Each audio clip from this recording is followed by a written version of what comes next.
It is 6 o'clock on December 14th. So I will call to order this regular meeting of the Winooski City Council. Please join us in the Pledge of Allegiance led by Deputy Mayor Hal Colston. I pledge allegiance to the flag of the United States of America and to the republic for which it stands, one nation under God, indivisible, with liberty and justice for all. Thank you. Thank you. Agenda review. Any concerns about the order of the items this evening? All right. So this brings us to our public comment stage. This is a chance for members of the public, if they wish to speak to an item that's not included on today's agenda. If you have comments about an agenda item, please wait until we get to that item. If you are attending by Zoom, you can raise your hand or use the chat to let us know you're interested in public comment.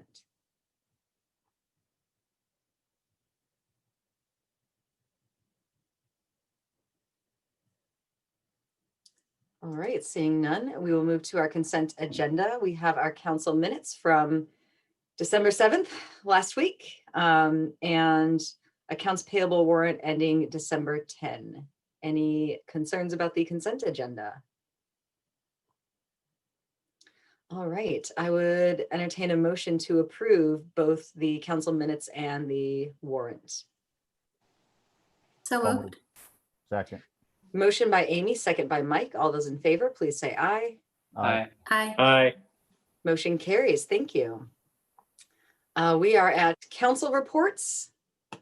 Amy, can I start with you? Sure. I attended the Safe, Healthy, Connected People Commission meeting last week, and there wasn't a lot of new business discussed. We just mostly went over updates that I believe have been covered here. So I will pass it on to the next person. Thank you. Hal? I have no report at this time. Thank you. Jim? I have nothing new this week. Thank you. And Mike? I have nothing new. I would just like to wish everyone a happy holiday and help everyone stay safe and enjoy time with their family if they can. Thank you. A couple of items from me. Both the Finance and Planning Commissions met. Our Finance Commission started to look at finance policies that staff put together, including policies and procedures for our TIF reporting. We had looked at a draft list of financial policies that the commission could be reviewing for us. Those will eventually come to council at a future date. Planning Commission continued discussions around accessory dwelling units tied to recent state legislation that was passed. And those conversations are ongoing. If you are interested, you can check out the meeting agenda from last Thursday at the Planning Commission. Actually looked at a schedule of what topics will be covered over the coming months with that commission at each meeting. The Planning Commission is going back to meeting twice a month, so it's the second and third Thursdays. I also was able to attend Lake Champlain Chamber of Commerce, not exactly sure what they called the meeting, but it was pulled together to let folks hear from our Chittenden state senators. So just wanted to share with this group that I heard some of what those folks had on their plates as priorities, and just generally everyone is very focused on food security and housing security. Thank you, Eric. Second and fourth Thursdays is Planning Commission meetings.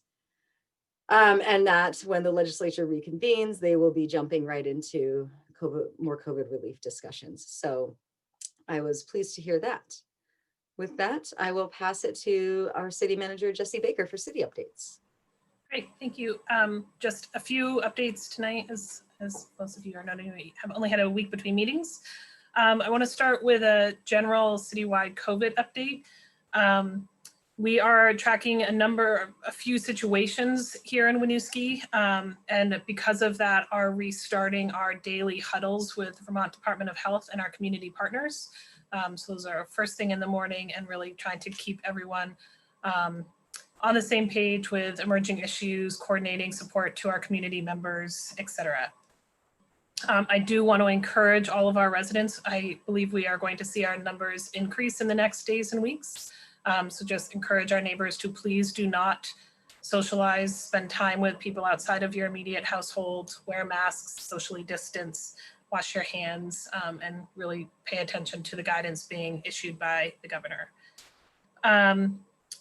As I mentioned last time, I just want to reaffirm tonight, we have set up daily testing, COVID testing at the O'Brien Community Center for the foreseeable future, and at a minimum through the month of January. That's 7 days a week. Mondays are the evening hours, so that's actually happening right now down at the OCC. Those hours are 5 to 8. And then for the rest of the week, Tuesday through Sunday, it's 9 to 3 at the O'Brien Community Center. You can register on the VDH website. You can also always walk in. If you are symptomatic, please contact your healthcare provider, but you can walk into the testing site at the OCC. As I mentioned last week, these are the tests that are the observed nasal swabs. So they're actually self-administered with a medical professional observing the test to make sure it's not contaminated. And we also have translation on site for every hour the testing site is open, and materials also translated online and via flyers and handouts and whatnot. So if you have a concern, please go and get tested. Otherwise, please stay in your households. Slightly better news, we did receive the Municipal Planning Grant Award this year. This continues Heather's amazing streak of getting grants for the city. And just as a reminder, this Municipal Planning Grant is for conducting an equity audit of our municipal systems that will help build the foundation of the Equity Director's new work plan. So thank you to Heather and to the state for that award. Speaking of the Equity Director, we hope to have that up and posted by this Wednesday, and encourage all to share that broadly. We're hoping to recruit somebody really awesome into that position. And then just as a reminder, as we get up to the end of the calendar year, City Hall has some closed hours and days in the upcoming weeks. So next week, we have a half a day on December 24th and a full day closed on December 25th. And then again, the following week, Thursday, half day on the 31st, and then City Hall is closed on Friday, January 1st. Of course, our public safety officials will be on duty 24/7, and John Rauscher's crew will be on call if there are snow events. That is what I wanted to share. Thank you very much. Thank you. Moving to our regular items. Our first item, Ray Coffey will be introducing our new Recreation Programs Manager, Jenny Hill, who I believe is here. All right. Yeah, she is here. So I think Paul is going to bring her over. There she comes. All right. So I'll just give a quick intro and say, I think Jenny's entrance to the city of Winooski has been strange at best. I think we had, 2 full days in the office in person before we went back into a work from home sort of approach for our team.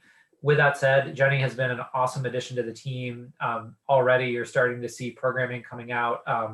I know I have at least 2 little household members here who are very excited about the snow art competition coming up, which was Jenny's brainchild. So just some really cool creative thinking around how to engage folks despite not being able to get together, which has been really a breath of fresh air, and certainly for me, super exciting to see things moving again in the rec world. So Jenny comes to us from Charlotte, North Carolina, formerly worked at, and you're gonna have to make sure I get the name right, but the U.S. National Whitewater Center in Charlotte, and graduate of Wake Forest University. So I wanna give Jenny a minute to sort of just talk a little bit about herself and her hope for the position, but overall just really great start, all things considered, and I'm very excited about what's to come.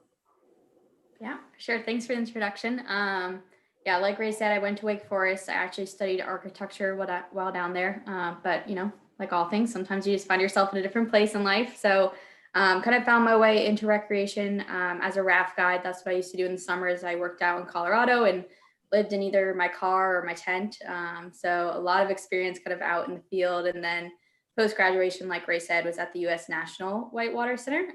So for those of you that aren't familiar with it, it's kind of like an outdoor recreation amusement park in a lot of ways, kind of a man-made whitewater channel and rock climbing, trails, all sorts of things. So I handled everything from really small scale, such as a free clinic of 10 people, up to festivals that had 55,000 plus people and professional climbing competitions, things of that matter. So recreation has always kind of been my personal outlet and a source of fun and finding friends in the community. So I am really excited about this opportunity. I think what excites me the most is there's a lot of room. I'm not coming into a set program. So I know for me and Kate, our AmeriCorps, it is really exciting to just kind of be able to hit the ground running and explore every idea out there. So like Ray said, it's definitely been a bit weird as I am working from home and living in isolation. So please feel free. My email is on the website. I would love to have virtual coffee or go for a walk outside and just kind of hear what folks want, what they're interested in, things they've seen in the past that they're like, please don't ever do that again. Anything and everything. So my door is, my virtual door is always open. So please do reach out. Well, welcome, Jenny. Thank you. I'm glad you're excited about the, flexibility of being interested in new programming. Yeah, for sure. What brings you to Winooski? I am originally from Massachusetts, so I've been in North Carolina for 6 years, and I've never enjoyed the heat. So it was kind of a natural migration back north, and have grown up visiting this area, and was fairly familiar with Winooski and kind of the diverse population. It seems like a really great kind of city that's really starting to find its identity and grow, and thought, well, this seems like a great time to jump on board. Awesome. Well, welcome to our community. Do folks on council have any questions or anything to share? All right. I think you gave us a pretty good background on what you bring to the position here. So thank you for joining us tonight for this introduction. Yeah, for sure. Thanks, Jenny. Thank you, Jenny. All right, so we will move now to item B. This is on for approval. This is a resolution outlining what we discussed at our last meeting about an electronic signature equivalent for town meeting day petitions. So you will see here that staff has put together for us. This outlines what we discussed before. So electronic signatures. We're still shooting for that 5% of registered voters. Our clerk's office will review those lists. The due date's in here. We are seeking zip codes, when possible street address, but we aren't requiring it since it isn't not possible to obtain that always in electronic form. So just wanted to see if this meets what we discussed and if we are okay with moving this forward.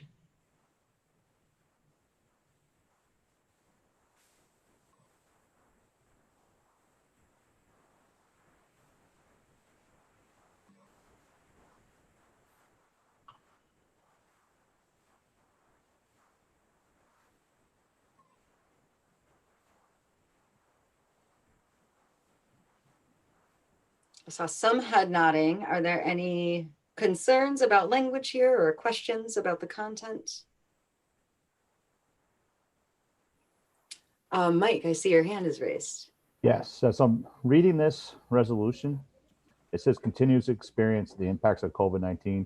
Now, is this going to be the new way of doing this from here on out, or is this just going to be through the pandemic experience that we're going through right now?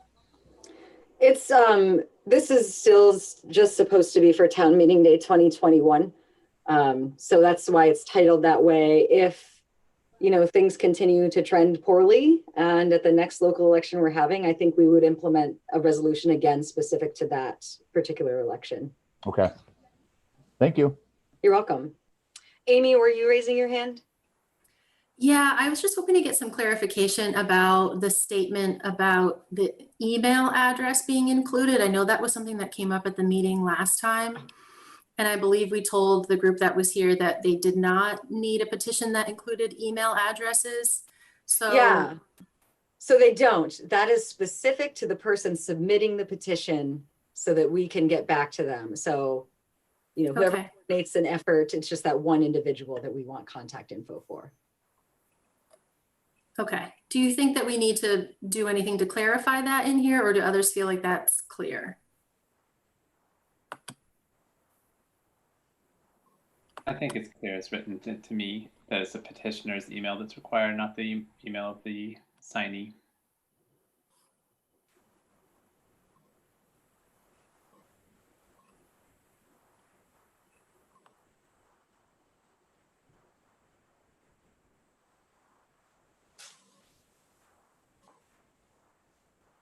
Are there any other concerns on language or questions or anything? Let's pivot to public comment then, see if there are any questions from members of the public. Again, you can use chat or raise hand to indicate you wish to speak, and Paul will move you into the meeting here.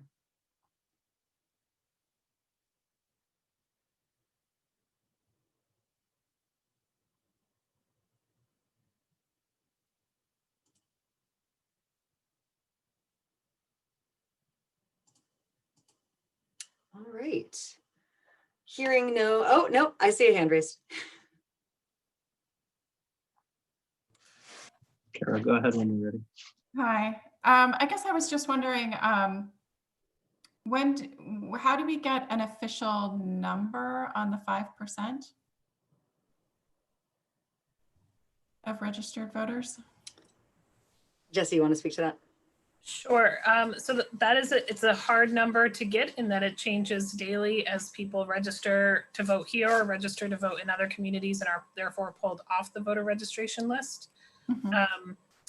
Carol, can you unmute and share what it is roughly so people have a sense? And then as she's unmuting, I'll also say we always suggest with petitioners or with petitions that they exceed the number that of the 5%, because we do verify if folks are on the voter registration list. That's actually why we want the email addresses, so we can, if they don't meet that 5% threshold, we can go back and request more. But Carol, do you have a rough estimate of what it is today? Yes, excuse me, it's approximately 276 signed registered voters. Thanks, Carol.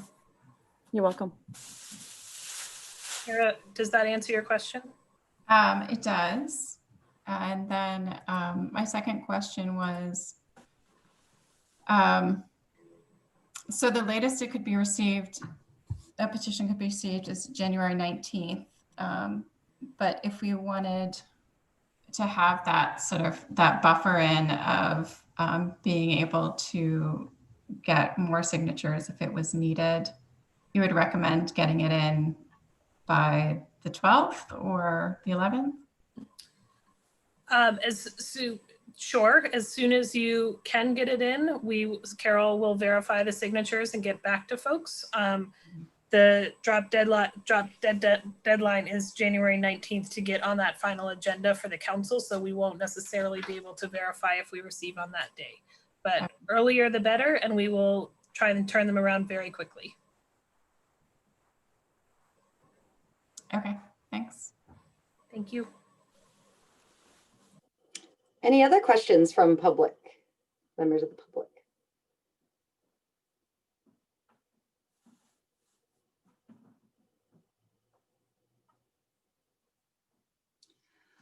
All right. Would someone like to make a motion to approve this resolution?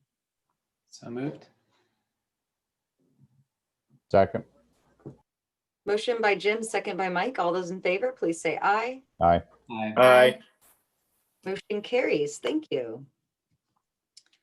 Moving on to item C. This is a follow-up discussion on our master plan goals check-in. So at our, earlier this fall, we tasked our lovely commission members with spending some of their meeting time to check in on their strategic vision area of the master plan, and how are we moving forward with our master plan goals. So each of you helped facilitate that discussion amongst a commission. And attached to this agenda, we have all of those reports. I also produced a summary here. So there are a couple of goals for this conversation. One is to see if this summary is a reasonable summarization of what each of these reports says. And then two, to touch base on the priority areas moving forward, and also what commissioners are looking for as far as support, and just so that we are on the same page, we know where we're headed, and we can have this information available as we move forward with, budgeting discussions and other future planning. So I think I would start with the easier question, and that is this summarization accurate? Is there anything that isn't called out here that you think should be based on the discussion that you had in one of the commissions?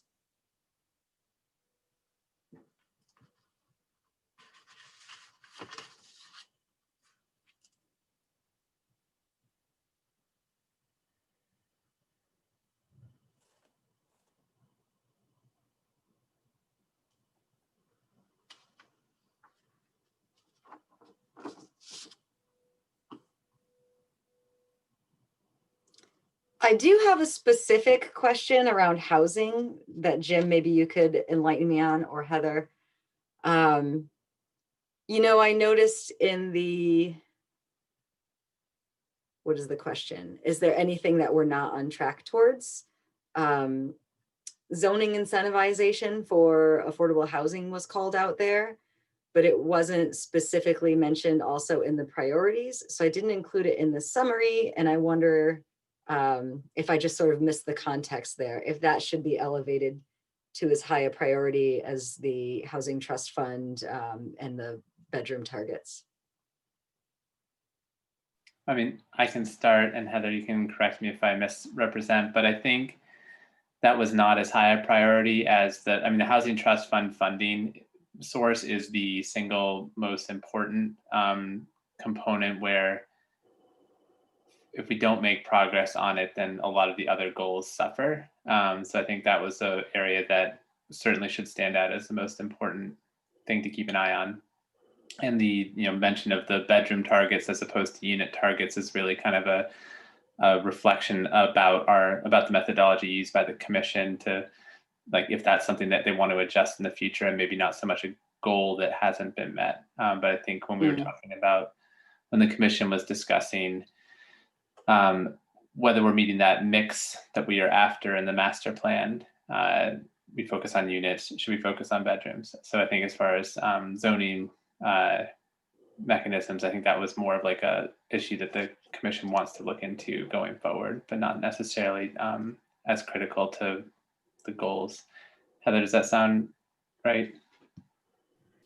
That does sound right, Jim. The only thing that I would add is, when looking through the housing goals, the Housing Commission talked about how some of them fall within the commission's purview and some of them fall outside the commission's purview. So changing zoning isn't necessary. While we can support that and give background research about that, that's something that would sit at the Planning Commission. So we didn't prioritize it for ourselves, but are available to support that in any way that we can. That's an interesting point that you make. I see there's quite a bit of like cross commission items in here.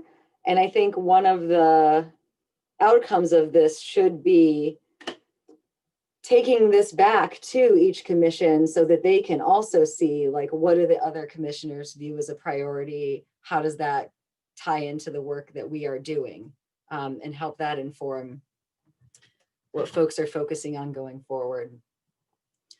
Does anyone else feel like anything is not as accurate as it could be for a strategic vision area?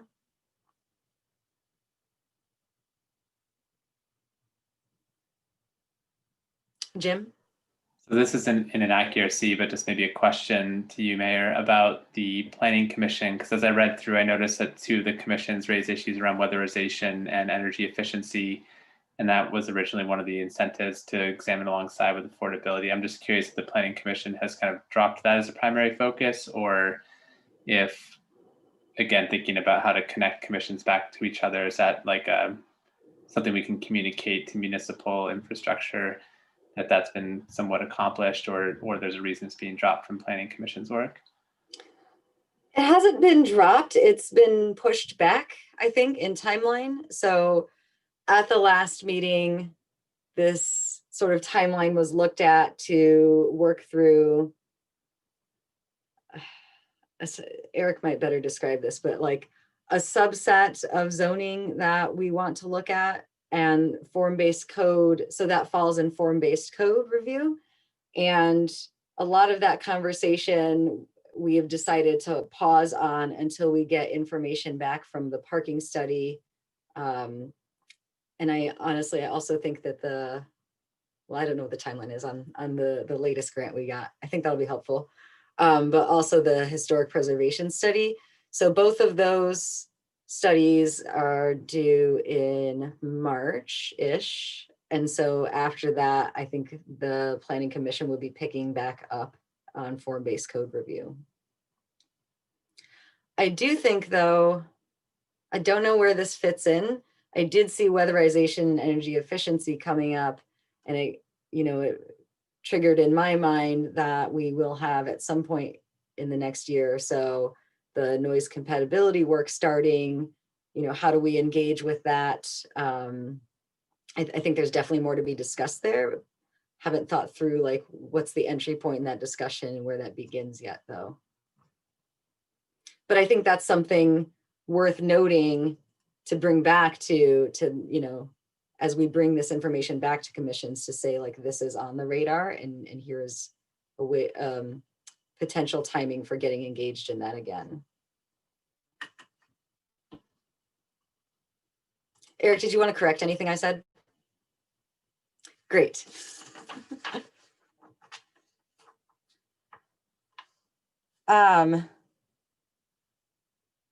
I think then I would also ask if these priorities feel right to all of you, and if anything on here maybe surprises you or just wasn't on your radar up until this point, and so seeing this information is bringing up something new.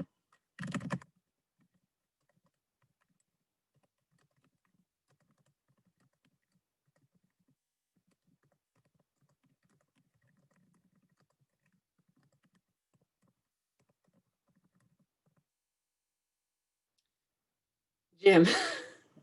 Well, I think the one thing I want to address, and I'm not saying this because I think that the commissions are not thinking about these issues, but I noticed that only one commission kind of reflected on its composition and issues of equity, and I think that's partly because I see it as being somewhat baked into the work being done by many of the commissions. So I don't think it's for lack of thought and attention. It just isn't surfacing as something that needs to be critically reviewed by each commission, and we didn't ask them to do that, so that's fine. But I think I want to maybe just raise that that's happening, and that maybe it signals how much weight we might end up putting on this equity commission, the equity director, the equity audit, that we're expecting a lot of that to happen in the city staff level. And that just to flag, I hope to the rest of the council that I think we should and hopefully will continue to thread that into the commission work as well. So we're not relying solely on staff to do that, that we support either this commission or the underlaying that. And again, I don't think that's because that's not being considered. I just want to put that out there in words as well, so that we're thinking about that as we look at the commission's work plans. Jim, I'm glad you brought that up. I actually very recently had a conversation with Hal about this, and we had spoken at some point in the past about doing some, I don't know, some more workshopping or something, some way to have commissions engage in that discussion. And I reading through this and hearing from you, I do think that's something that I want to bring back to have us discuss what we think that should look like at a future meeting here.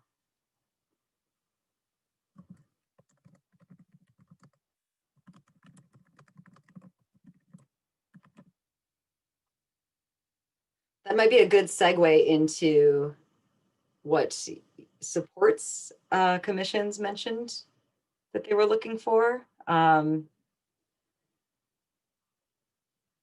I do think that is one of the items that stood out to me but it seems like there's also some desire for a deeper understanding of the broader landscape. I think what we're doing now and bringing this information back is helpful to do that.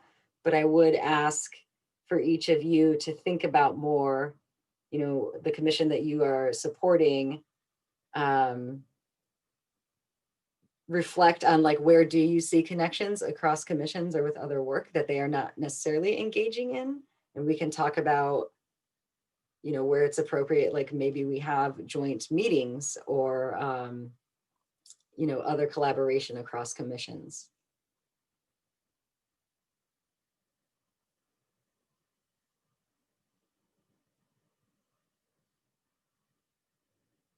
I know I'm reviewing my notes right here, and I see quite a few areas of collaboration. You know, the Safe, Healthy, and Connected Commission and Finance Commission are both talking about planning for TIF revenue. I think what you called out about weatherization earlier, Jim. I think a lot of the work that municipal infrastructure looks at, you know, at the Planning Commission, they've talked about wanting a better way to know that policy that we have is producing the right outcomes. And I think some of like the more detailed project work that municipal infrastructure looks at can inform that. You know, for example, around urban canopy planning or the sidewalk repairs and maintenance, that because those conversations are happening in another area, folks are not, you know, they're not hearing about it and wonder if we're making progress there. And I think that's definitely a call to each of us to do a better job of sharing back updates. So that reminds me, in Planning Commission agendas, the chair always asks me for a council update. I don't think that's officially happening in agendas, but that might be something to consider for each commission, that at the end of the meeting, there is an update from the council liaison to say, here's what else is being discussed that might be of interest to you. Go ahead, Jim.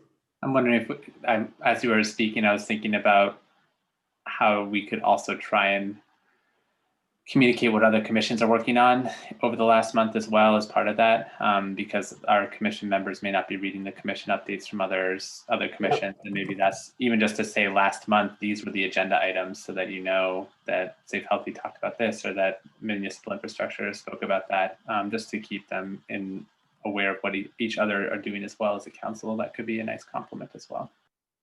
I think that is a great idea, because we're sharing that with each other right here in these meetings. You know, take a note of that and bring that back to your next meeting to say, this is the other stuff that's happening.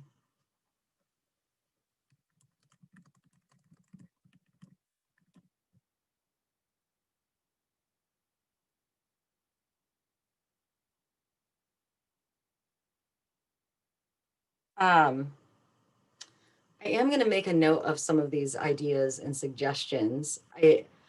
So one thing that I did envision, and maybe there's a better way to do this, but just sharing back this summary and the individual reports as a starting point, so folks can read this if they want to dig deeper, look at those, and then maybe in your next meetings, bring back this conversation and start doing some of that sharing of, here's what else is happening.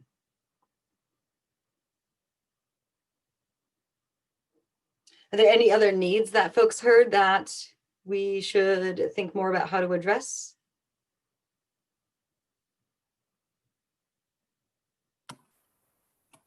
Amy? I would just say that I think in general, Safe, Healthy, Connected is feeling a little overwhelmed by the sheer number of goals that they have compared to other focus areas. So I think they have 22, some only have 8 or 10, and a lot of them are more, you know, in order for change to happen, and a lot of them, some sort of cultural shift has to happen in order for them to be accomplished.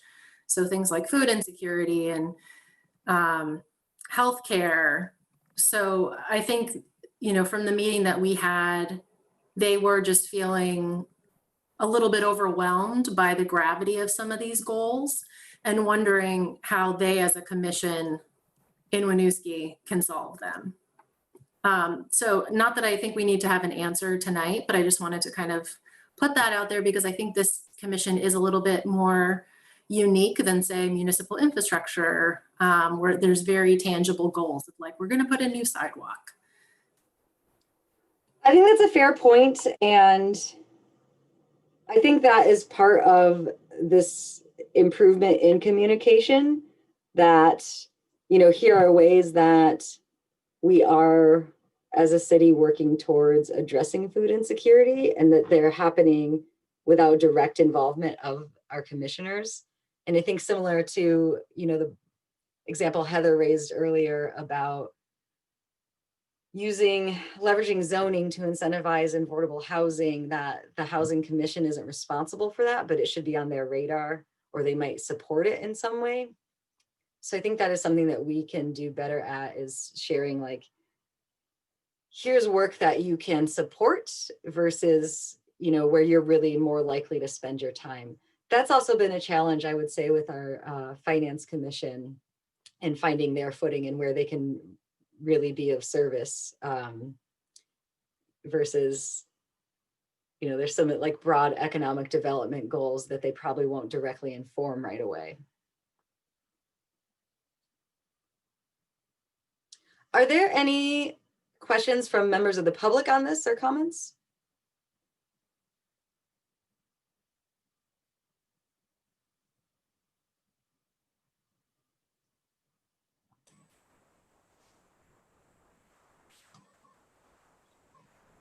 Jesse, you look like you might be. I don't want to give people a chance to speak, but I would like to weigh in before you close this discussion. Yeah. Ready for that? Well, yeah. Are there any more questions? Please. Sure. I just want to reflect back, kind of a moment of privilege, if I can. I think most of you have heard me say this before, but the city's strategic vision and the master plan that you all have bought into and the community's bought into and spends hundreds of hours every year talking about, and staff has a work plan aligned to, I think it's one of our real strategic advantages. I have never worked in a community before where there was such an articulated kind of shared goal and shared work plan. And I think it lets us move faster with a very small team than we would otherwise move. So I just want to commend you for always kind of going back to that plan and checking in on it and making sure that we're all going in the same direction.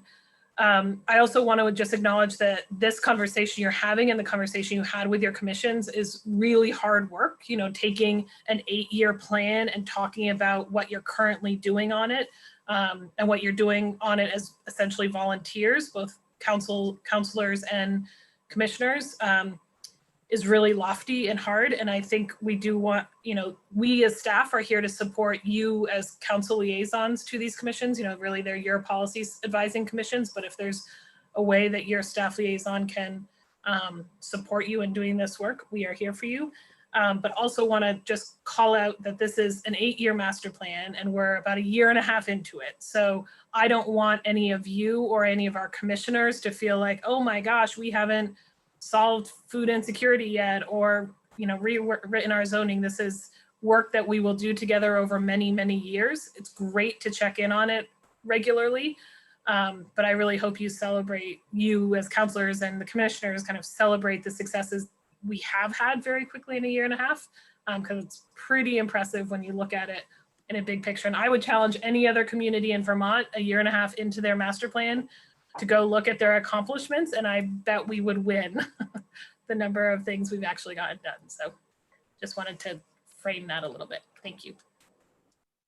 Thanks, Jesse. I did really gloss over the first part of this summary memo where all of our commissions feel like we are on track and making progress and touching on a lot of these goals. So that is worth calling out, and that these volunteers of ours are really helping us work towards that vision. So I'm going to summarize this discussion and put that in our next meeting just to document, you know, what we talked about here for all of you in a publicly accessible way. And if you have other ideas or questions individually, feel free to reach out to me. Any other, this is a discussion item. Are there any other, questions or things you would like to address before we move to our next item?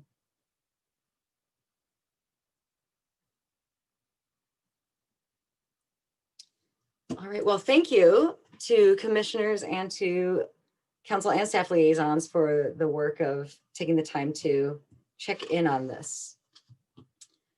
And with that, we will move to item D, a letter, this is on for approval, a letter of support for 70 Main Street tax credit application that Heather will introduce.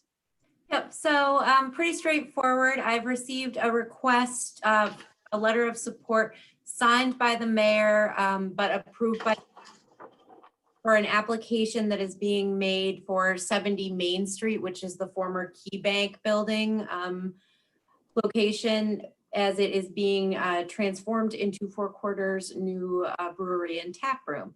And the application is to the Vermont Downtown Program for code updates and facade improvements. It's for tax credits, one of the benefits that we get from having a designated downtown. So I bring that forward to ask your approval to support this project moving forward. Thank you, Heather. Are there any questions or concerns from council?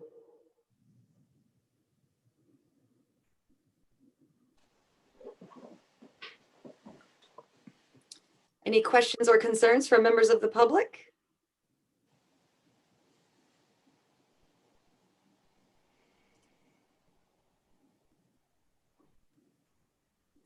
All right, so hearing no concerns, I would entertain a motion to approve this letter of support for 70 Main Street tax credit application. So moved. Second. Motion by Hal, second by Amy. All those in favor, please say aye. Aye. Aye. Motion carries. Thank you, Heather. Thank you. We are moving on to item E, FY22 budget for Public Works and Capital Improvement Plan, which John will be presenting for us.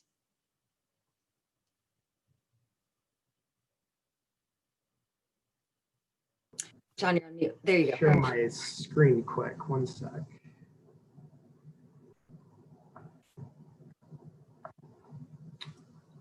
Can you all see that okay? Yeah. Okay, and can you hear me okay? I think furnace kicked Yes. in the basement, so. Great. We're good. I guess first off, I just want to thank everyone for all the time that you guys have all spent reviewing the budget, the full budget. Our public works portion is just sort of one piece of the pie, but I know it's kind of a lot to digest. So I'm going to be speaking at you for a little while, I think, on this one. But let me make sure I can get the slides going. Okay. So here's kind of what we'll be covering during the budget overview. First two items are discussing ongoing public works initiatives and goals for the last season and this upcoming construction season. The remaining agenda is items that give an overview of the proposed FY22 operations budgets. And that's for public works, water, and sewer enterprise funds. So we'll also be covering the entire general fund capital plan, along with water, sewer, and the parking funds. And, all together, that basically covers about $4.6 million of the $15.4 million budget. So pretty good chunk to get through this evening. And as the city manager mentioned at the general government presentation, there's no real big asks for this FY22 budget. Where a lot of what we're doing is continuing the work that we've been doing. So, the large capital projects like Main Street and, getting the operations of the Myers Pool moving forward. So no major asks like previous capital plans. And also I just want to, if you guys have questions as I'm going through, just jump in and ask. I will also stop sort of at the end of each agenda item if in case anyone's holding any questions they want to go through. So last season, or this summer, I should say, our goals were to kind of continue our infrastructure work with what's going on out in the world today. So, we, like everyone, we've sort of had to adapt and maintain services to keep moving ahead with our strategic vision goals.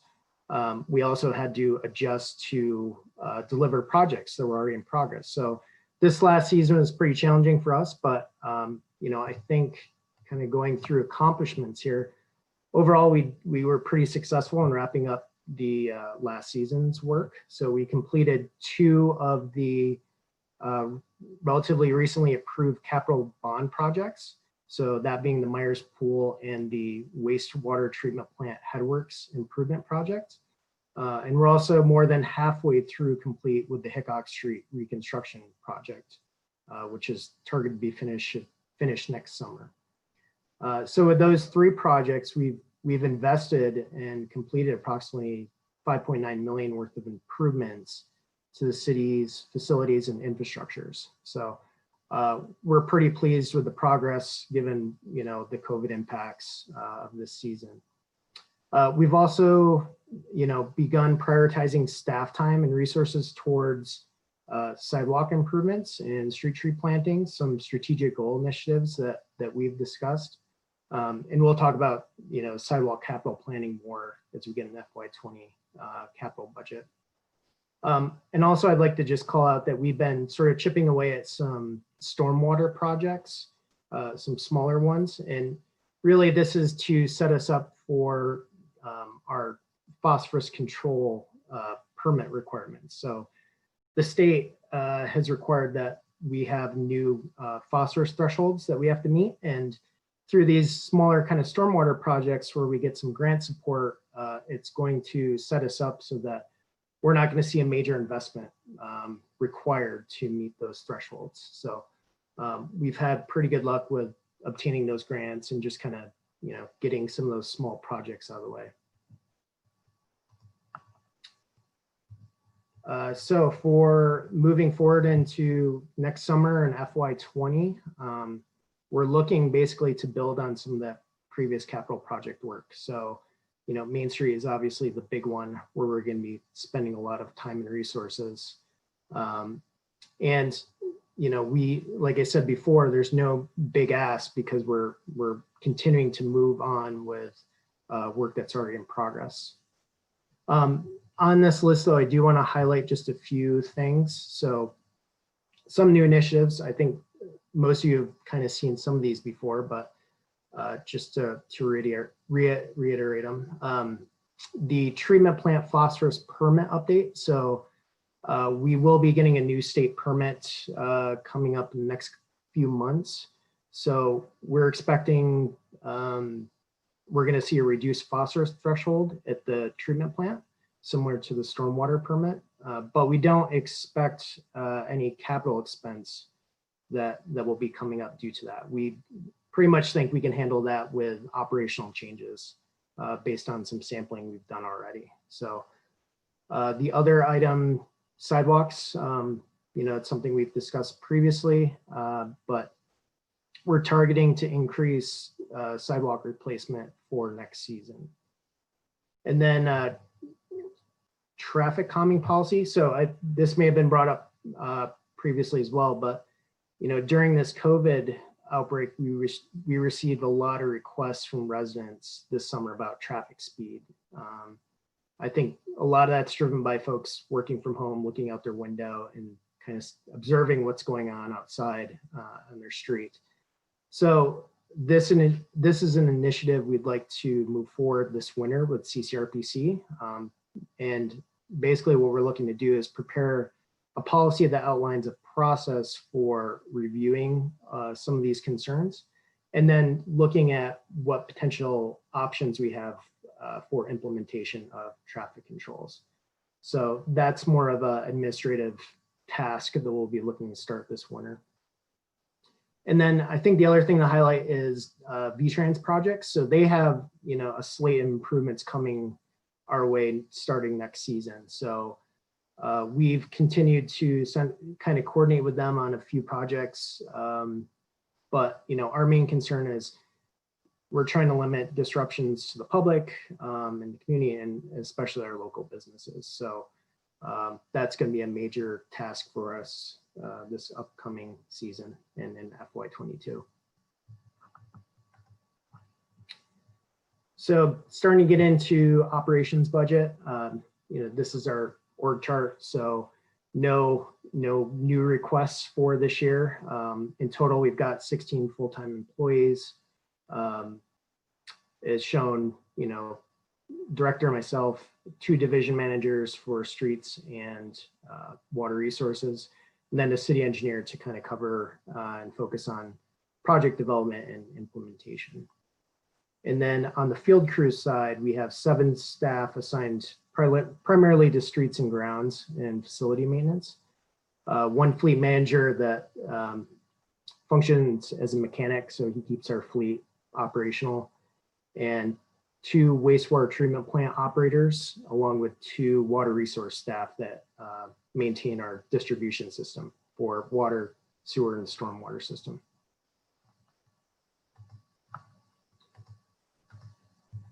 So kind of starting to jump into operational numbers. I'm not going to go into every line item like last year. I think that killed everyone.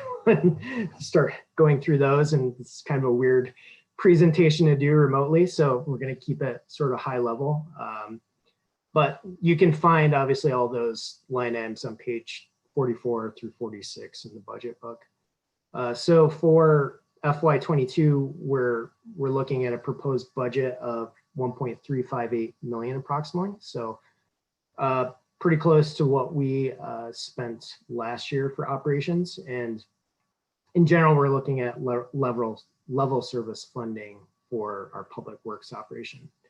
I do just want to call out that, you know, the percentage breakdown by categories. So you can kind of see, not surprising, 56% of our budget is salaries, which equates to approximately 754,000. And then materials and equipment is the next highest at 22%, or approximately 200K. So, you know, it's tough. Those 2 items really aren't that flexible without major changes. But that's the general makeup of our operations budget. And I'll get into some highlights. So as I mentioned, you know, level service funding for FY22, no major changes from FY21. And if anything, we're kind of pulling back a little bit from some costs. So for example, like the RPC work planning grant that we usually submit for, we have not budgeted for that this season, just because we're going to have our hands pretty full with the Main Street project, for example. But that's one of those things, if there is a grant match that we're really interested in doing, potentially coming to you as a fund balance request, if that makes sense. So again, that's pretty high level operations budget. So I'm going to stop there and pause and see if you have any questions on Public Works operations side.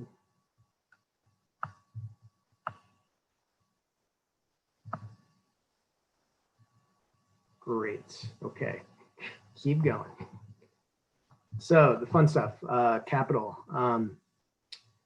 So similar to operation budget, I won't be going into every expense detail, but those can all be found on page 49 through 76 in the budget book. Next slide. So as you know, the general fund capital plan covers really all general fund departments. So that's police, fire, parks. So it's not just a public works capital plan. And just as a reminder, what are capital assets? So anything with a useful life more than 3 years, and then it has to meet that cost criteria per category to be eligible as a capital project. And that's per our city capital policy. Again, just kind of jumping right into the numbers. So total budget for FY22 capital is $1,003,741. And then below that, you can kind of see the revenue source breakdown. So the escalating funds, that goes up by 5% every year. Then there's that level 70,335 that stays flat annually. And then, you know, the big increase from FY19, the almost $458,200 amount. That is, those are funds that were designated for Main Street, and the pool in FY19 is from partial funds from local option tax revenue and the FY19 property tax rate increase. And then I just noted here that you'll also see in the capital plan an additional $582,000 from TIF funding for the Main Street project capital construction costs. So that's consistent with what we've been modeling for that project.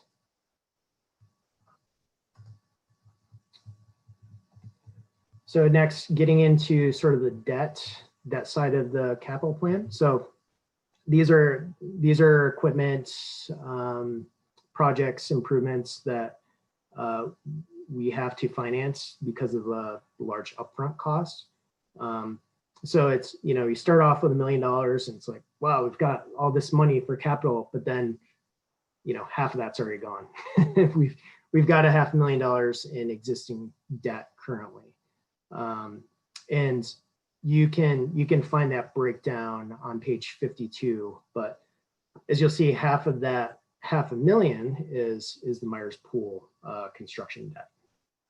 So for FY22, what we're proposing is $89,700 in new debt. That includes a sidewalk plow replacement. That's a 2012 sidewalk plow that unfortunately we've had a lot of mechanical issues with it, and you know, we've had some level of service problems last winter trying to keep that plow running to keep the sidewalks clear. So that's a piece of equipment we're looking to have replaced for plowing operations.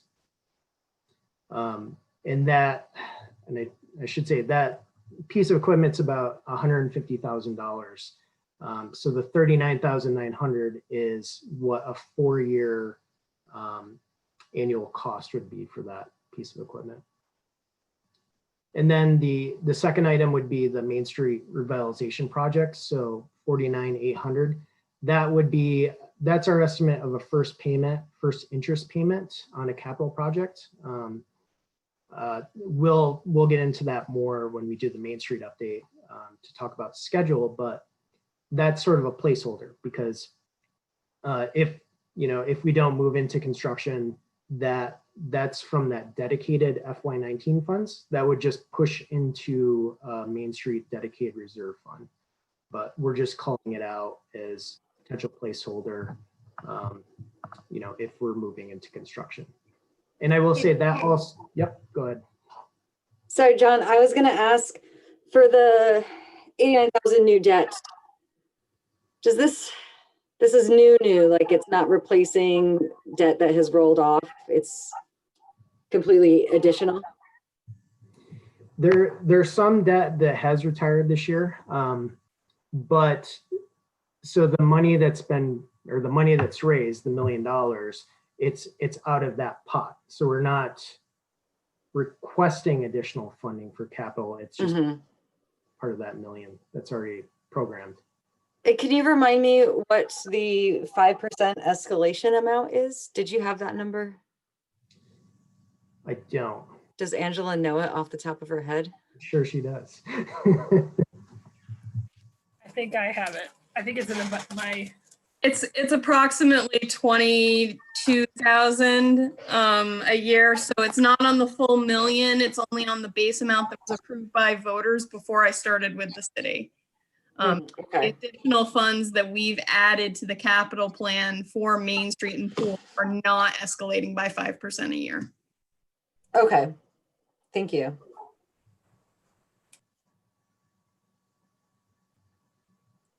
That was it. You can get back to it, John. Thank you. Okay.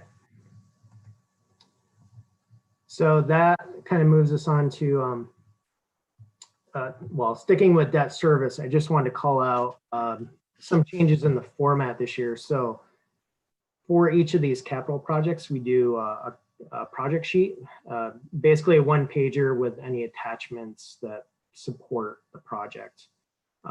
This year we changed it up a little bit in that you'll see on the right-hand column, this is, the one we're showing is the one for the sidewalk plow. We've also added some review criteria. So the thought is we get potentially more projects, or if, TIF funding comes into play and we want to start ranking these projects, or we want to get the Finance Commission more involved with, ranking projects. We have a criteria now to help with that. And you'll see a lot of the questions, they refer back to the master plan. They talk about what safety improvements they make or what service delivery improvements. And we do have a rubric sort of behind the scenes that we can use to rank these. So this is the first year we did I did a rough internal ranking just to see where projects kind of, but we didn't have any competing projects or projects that were like, we're going to drop this one off. So it didn't actually come into play this year, but I do see it coming in handy probably in next couple budget cycles. So on to the expense side. So these are the non-financed capital costs. So these are like smaller pieces of equipment, smaller projects that we can, just pay cash for, not finance. So after all the debt service, including the proposed debt service, we have roughly $327,020 to fund capital expense projects. And typically that involves, pavement resurfacing. That's usually our biggest cost there. So this is the list of 9 projects that we have for capital expenses for FY22. As you'll see, the big one is street resurfacing. I'm going to talk a little bit more about the street resurfacing and sidewalk replacement in the next few slides, but I'll just quickly highlight these projects so you know what they are. So the RRFB installation, that stands for rectangular rapid flash beacons. So those are the signals at like the circle. We're proposing to install those at the East Allen Manzo Street crosswalk. So that's that new Refuge Island crosswalk. That'll provide better visibility, better pedestrian accommodation for that area. The pedestrian signal upgrades. So that is an existing traffic signal at East Allen and Abenaki Way that those PED signals really need to be updated to meet ADA standards. So new heads, and they would also include the sound actuated push button module. So someone who had hearing impairment, they could use that, or blindness could use that and have a little bit easier access to that crosswalk. The annual PD vehicle replacement. So that is for 2 vehicles this year. So that's 1 patrol vehicle and 1 admin vehicle. And included in that sort of project sheet, you'll see the schedule replacement. So you'll see their entire fleet and how their replacement, sort of vehicle replacement, cycles over. And then the OCC, the O'Brien Community Center HVAC improvements, that is mainly funding that will go towards future HVAC replacement. So we own 3 air handling units down there. 2 of them are in pretty tough shape. So we're trying to build that reserve up so that if we do have an issue with one of those in the future, you know, we have funding set aside to replace it. Yep. Didn't we just do an HVAC upgrade at O'Brien in the last year or so? So we did a controls update, which basically allows us to better regulate the temperature, and it replaced some of the internal diffusers and things like that. But it didn't update any of the actual air handling equipment. Okay. Yeah. Thanks. The fire department HVAC improvements. This is actually an ongoing project. So we replaced the heating system, one of the boiler systems this summer. This will add basically an AC unit onto that.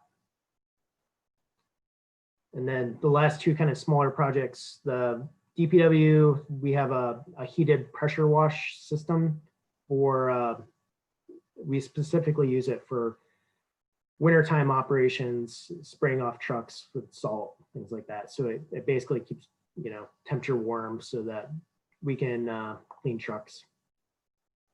And then the last one, the Rotary Park fence extension. So, you know, during the summer, we put up fencing, take it down, put it up, take it down for events. This would install new permanent fencing in those locations to match the existing fencing. Do we, sorry to interrupt you again. Oh, maybe get through those next 2. I was gonna say we could do a pause for questions from the public. Yeah, I can get through the next 2 will wrap up capital. Oh, great. Let's do that. And then we'll see if we have questions from public. Okay. Yep. So as mentioned, street resurfacing and sidewalks, I just wanted to spend a little more time on those.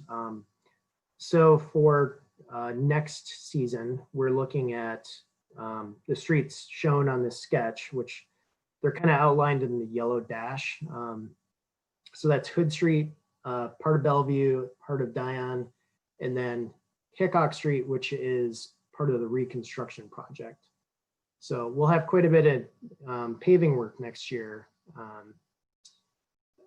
One thing I just want to note though is that, so we do an inspection every year of what the pavement condition index is, which basically tells us, you know, is our pavement degrading too fast? You know, how are we doing with our paving program?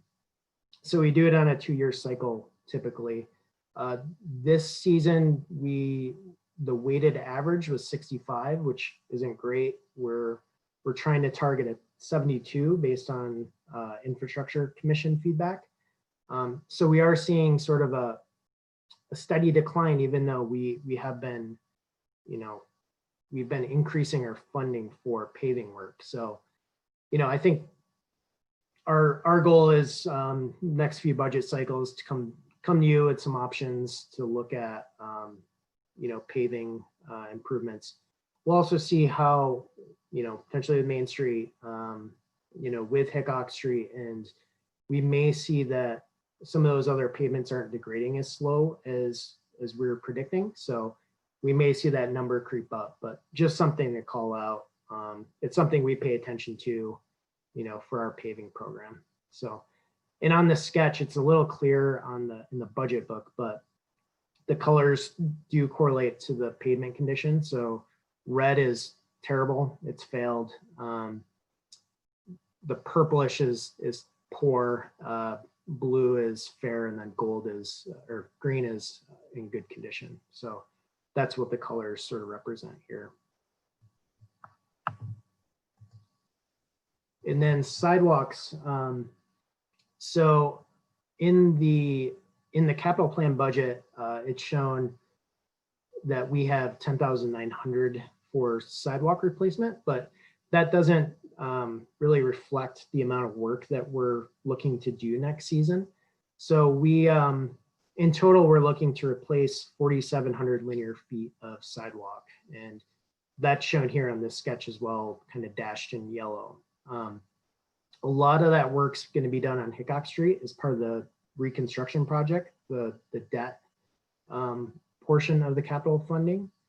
And then our DPW crews, we have the skill set in-house to do a lot of that replacement work.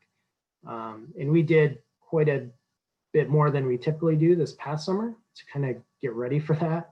And so next year we're targeting Reginald, Bernard, and Gale Street, where we've got some pretty poor sidewalk conditions up there. So a lot of that work's going to be done by our DPW crew, and that 10,900 is mainly material and some contract work for the 88 curb ramps. So in reality, we're looking at more like $192,000 in sidewalk work next year with Hickok Street. And that doesn't include our DPW labor. So that's going to be probably one of the larger sidewalk projects we've done in a while. And that will address about 50% of our poor sidewalk condition in the city. So our plan is to, with these local streets, our DPW crews can do that in-house and effectively save quite a bit, because contracted out sidewalk work is fairly expensive. So in this example with Reginald, Bernard, and Gale Street, that's our crews doing that is roughly a $69,000 savings. So that's why I wanted to make note of that, because it doesn't come across really well in the capital expense line. You see 10,900, but that's really for some materials and a bit of contract work. So now with that, that's kind of the end of the capital general fund piece. Mike, I see your hands raised. Let me unmute myself. I'm excited about the sidewalks, and I think a lot of residents will be too, especially up in that area. I think those sidewalks are probably some of the original sidewalks. And I want to say they must date back 60 to 70 years, I'm sure, just by the 1-inch curb they have. I haven't seen those curbs in a long time. So I think the residents, that will be a win for our residents. And I understand it's one of the biggest sidewalk replacements we've done in a long, long time, but I think that's great that it's in this plan. Thank you, John. I have a question about the snowplow. Now, the snowplow that we got, was it new back in 2012? Yes. Yep. Okay. So what's the plan for that? Are we keeping that as a reserve, or are we going to trade that in or sell it outright? So we'll sell it. I mean, these plows are really expensive. I mean, 150 grand for a plow. So I could see another municipality or even a contractor looking to have a reserve plow on hand.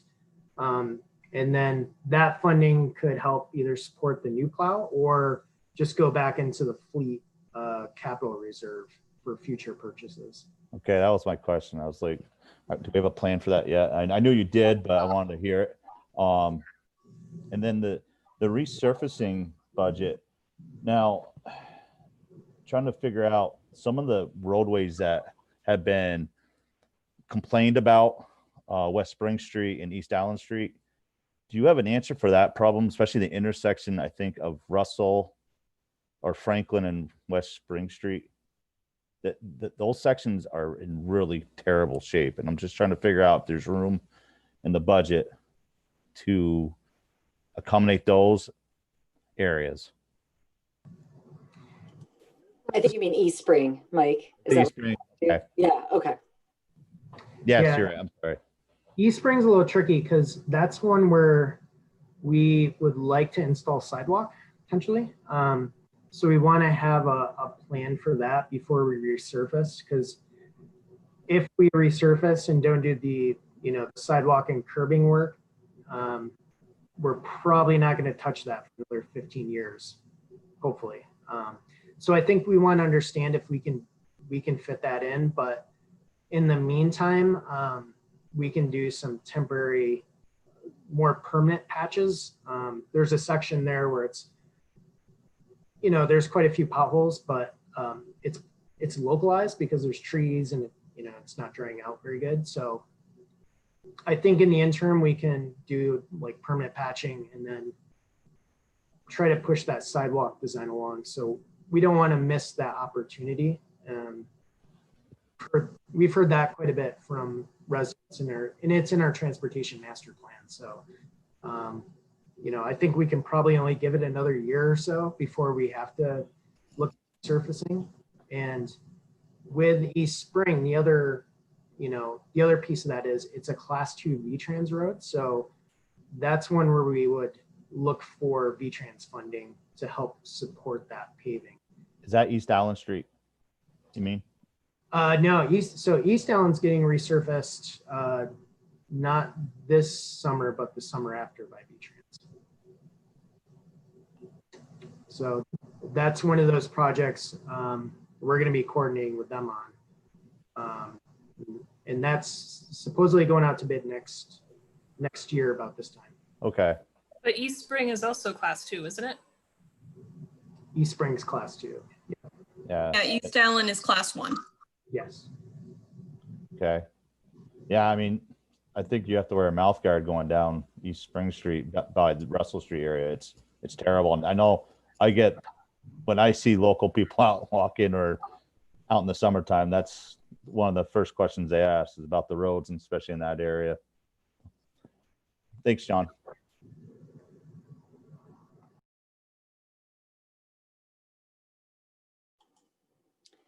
John, I know you mentioned with the resurfacing work that despite increasing investment, we are still falling behind on upkeeping our roads to the desired level. I just wanted to share that I think it would be useful in a future meeting to see what would it cost? Like, what do you really think it would cost to keep us at the right level of ability to maintain these road surfaces? I think that's something that we should be considering later down the road when we're talking about like TIF planning and other revenues. So I would be interested to see that. Yeah, and we've started some of that modeling. So that's something we could definitely put together pretty easily. I would go even bigger, push back on what's really relevant here. When I think about conversations we've had about TIF planning and, you know, mitigating increasing costs for residents, I think that fits in. I think maybe what does it look like to plan out to fill our sidewalk gaps or some of those other transportation master plan items, as well as, you know, our fleet cycling, what that looks like. You know, what would it look like to have a debt level that we can roll over to keep up with these items, and instead of adding new debt incrementally? That's something I would be interested in the future. And it may be dollar amounts that are not achievable, but at least looking into it.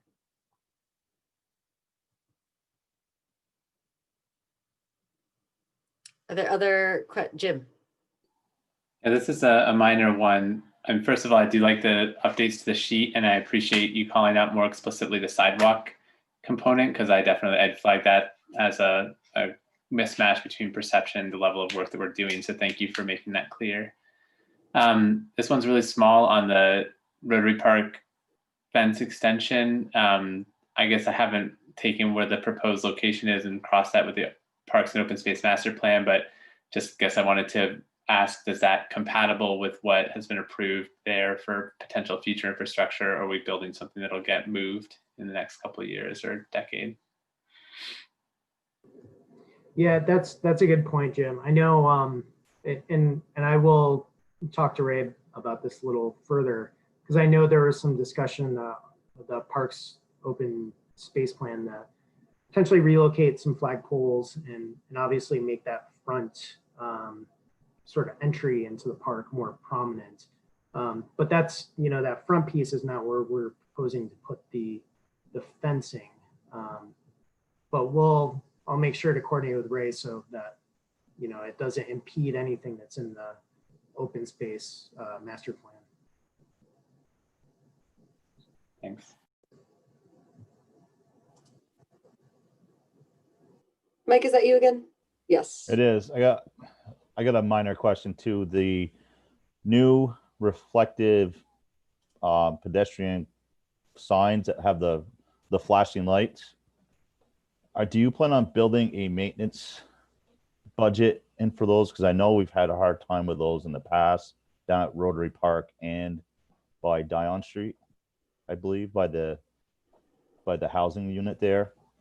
How they tend to break down and just keep flashing, because if they keep flashing, they don't really do their job because people get used to seeing them flash. Do you have a plan for that, John? Yeah, we do have an operation budget for that. It's in that traffic signals operation line. So the one issue on East Allen that we talked about, that was like an anomaly where there was a facility that was giving off a signal that was basically that particular RFB. So we did get that one kind of sorted away. It took us a little bit to figure out what the issue was, but it wasn't necessarily an equipment mechanical issue. It was interference. So it was a little weird.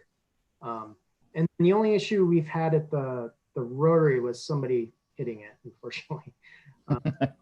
That unit's been pretty reliable. And actually the one on East Allen was relocated. So that's the older RFB that we have. But yeah, it's something we do budget for in operations to make, we assume, you know, at least 1 or 2 calls if something is going on with those.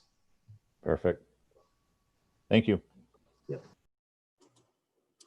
So I had seen a hand raise from members of the public. Is there a question?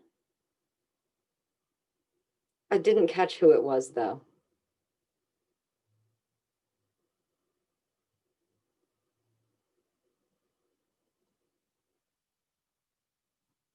Okay, maybe we answered it.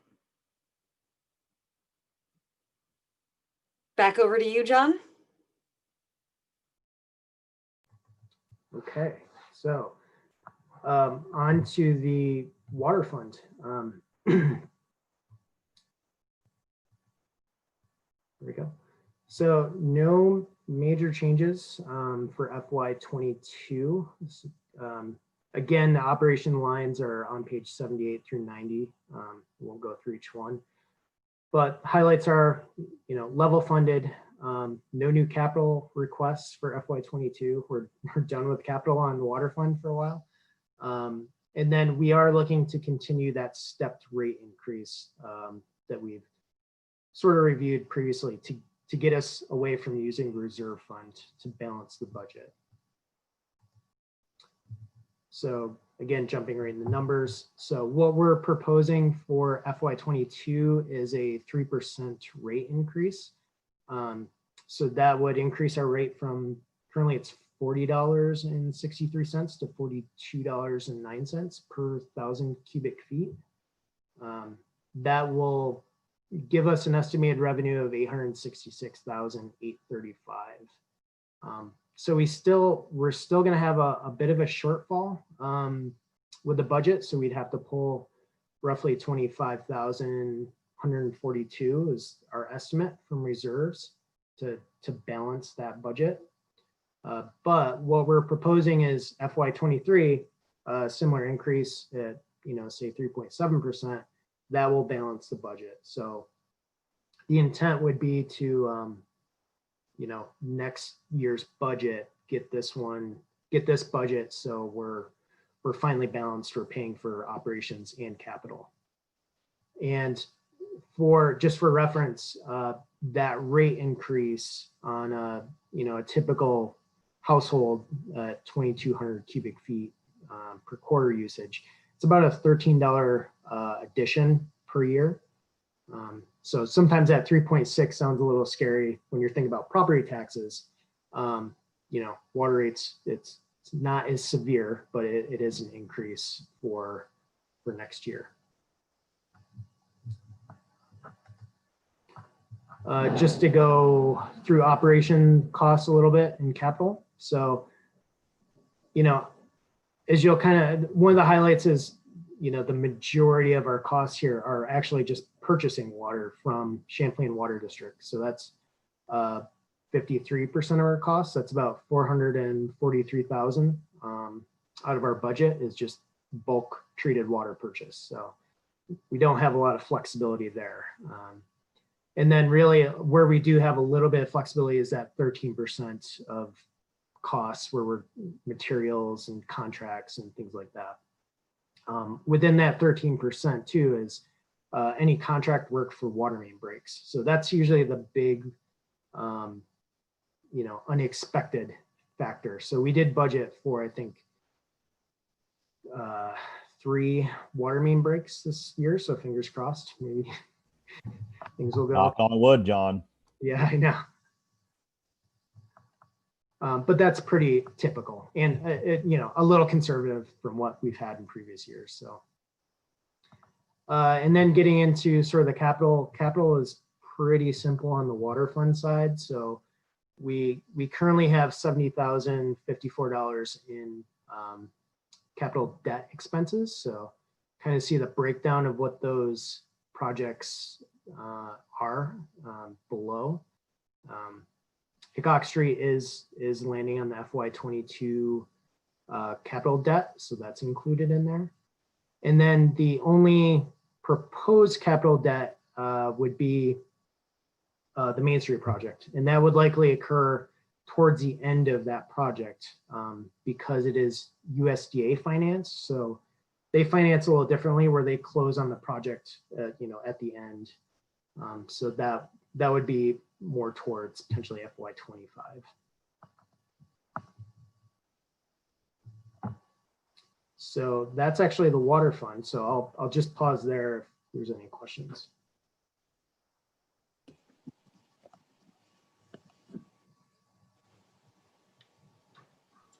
Hal. Sure, thank you, Mayor. So John, with regards to the increase and the rate of increase, how does that compare to local towns and cities? Yeah, that's a good point, Hal. So we're still kind of middle of the pack, I would say, with other surrounding communities. The nice thing is Champlain Water District, they serve obviously a lot of the communities around us. So they share information, what other municipalities are charging. So yeah, right now we're, last I looked with this number, about middle. And I can provide like what other towns are paying, if that's helpful. Thank you. Yep.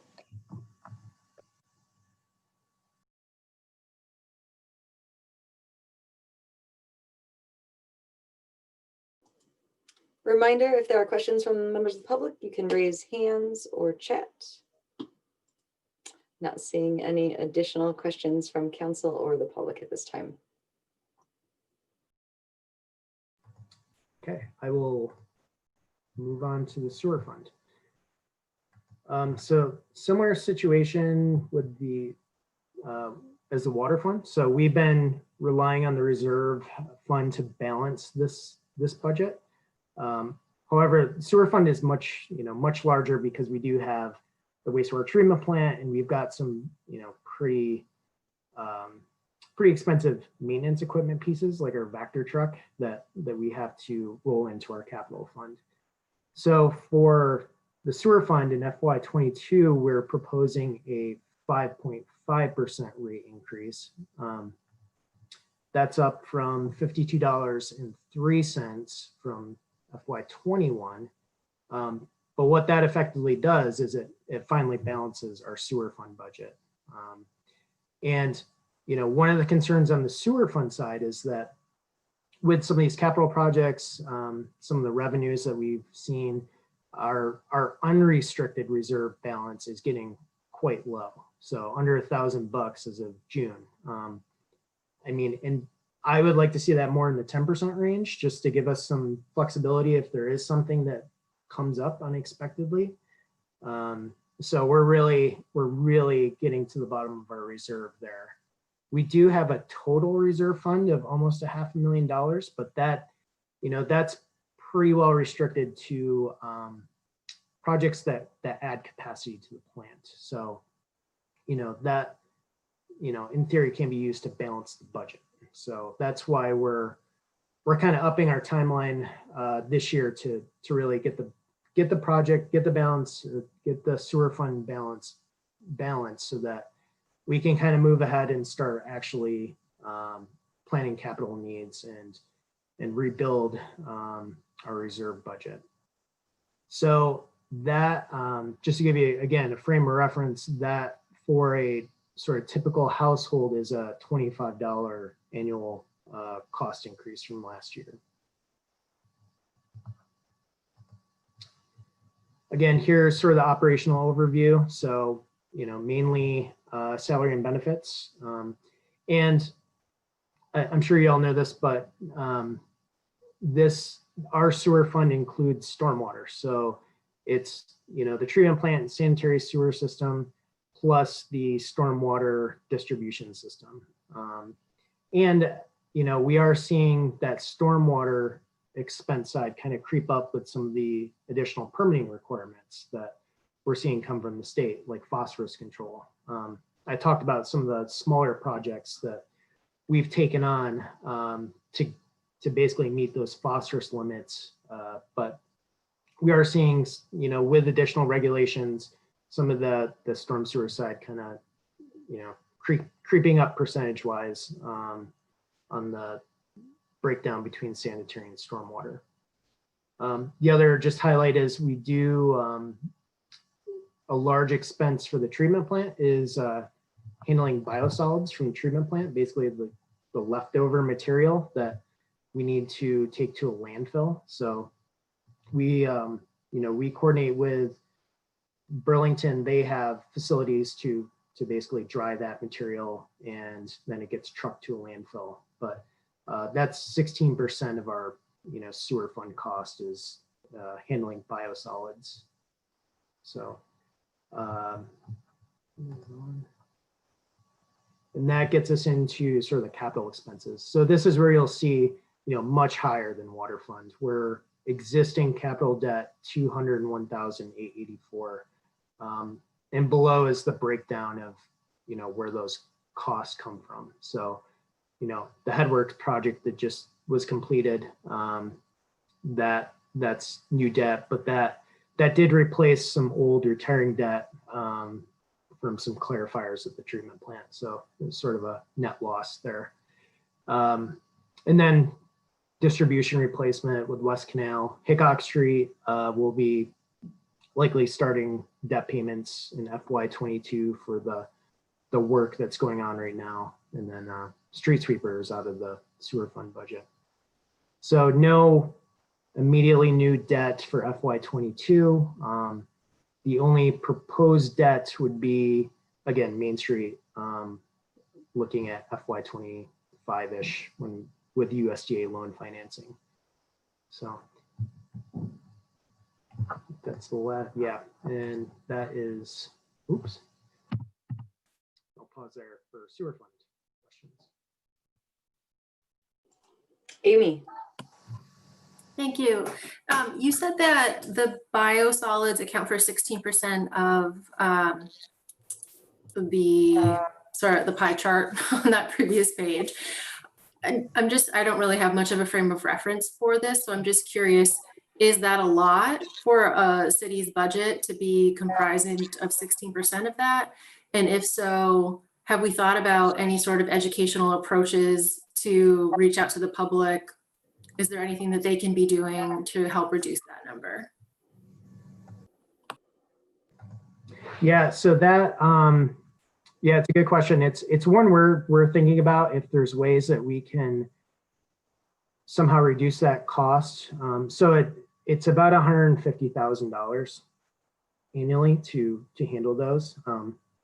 It is unfortunately, it's pretty typical for plants like us that don't have the equipment to dewater, and trucking is sort of a separate cost. But one way that we've unfortunately, the one way that we've seen that we could potentially reduce that cost is capital investment, which, we're not in a place right now to look at additional capital investments, but, installing a piece of equipment to reduce the amount of moisture in that material so that, we're not trucking this really wet biosolids. We're basically reducing the water content in it. So that's one thing we're looking at. There's not really unfortunately, a public outreach piece to help with that, but there may be some ways that we can in the future look at options to bring that number down and be a little bit more self-reliant.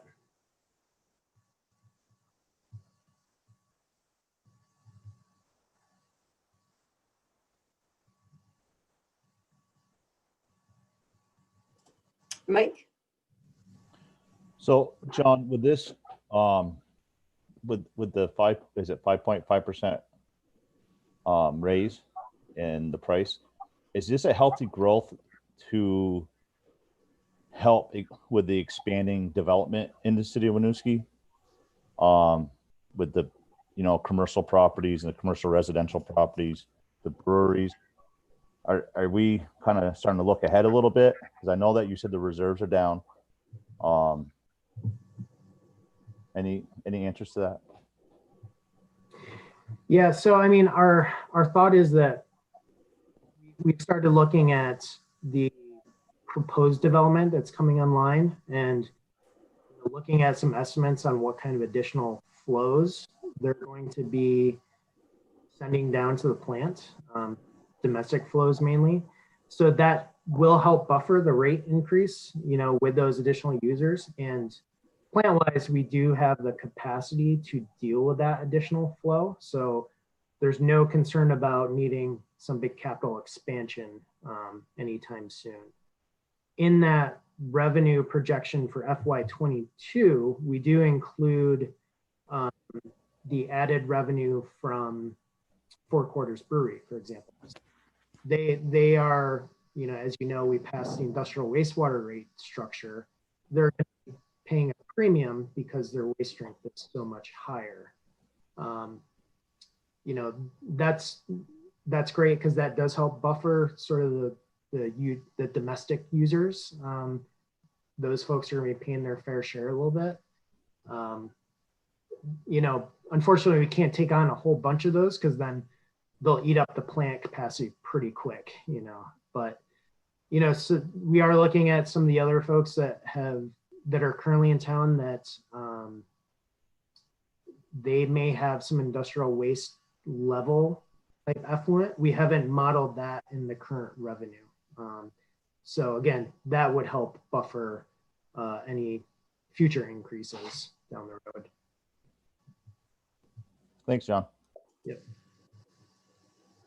In a similar vein, I know that we discussed this last year and stepping up the rate for a couple of years to balance these budgets. So when you're saying that this increase does get us putting money back into reserves here, next year in the water fund, we should be balancing that.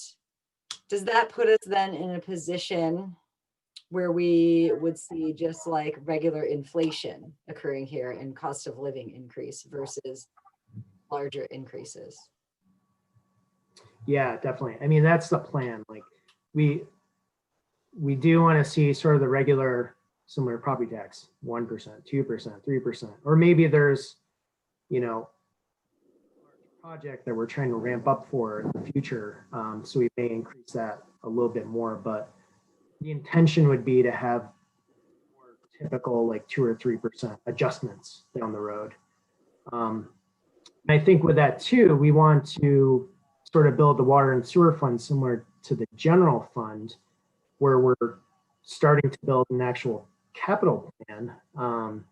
Because we do, at least on the water side, those distribution lines, there's some 100-year-old lines within the city. A lot of the distribution lines are beyond their engineering useful life. So we want to sort of prepare ourselves for those replacements that are upcoming. So yeah, I think twofold. It would be incremental rate increases and trying to build up those reserves to actually have a functioning capital plan for, so we can actually start planning water main replacements and, sewer main replacements as needed. Thanks, John. Others have questions on water sewer?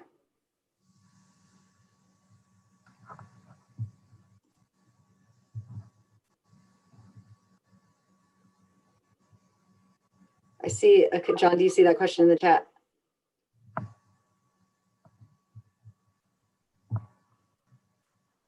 Trying to find it, sorry.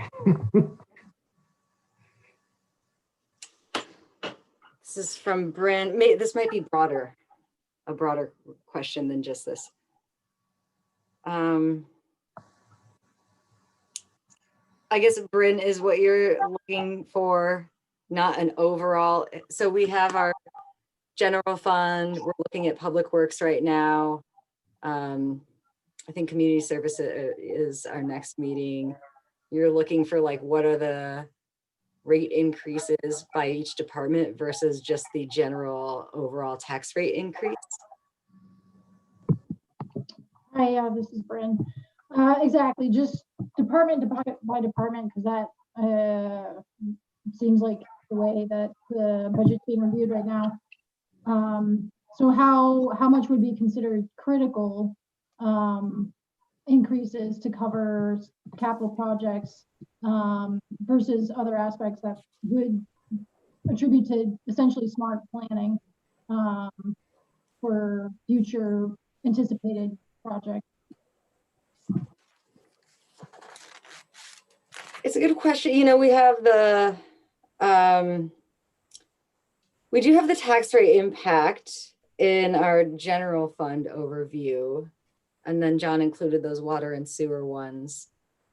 I think I would need to reflect, and Jesse, maybe you have a response here on the critical versus smart planning. I will pass it to you.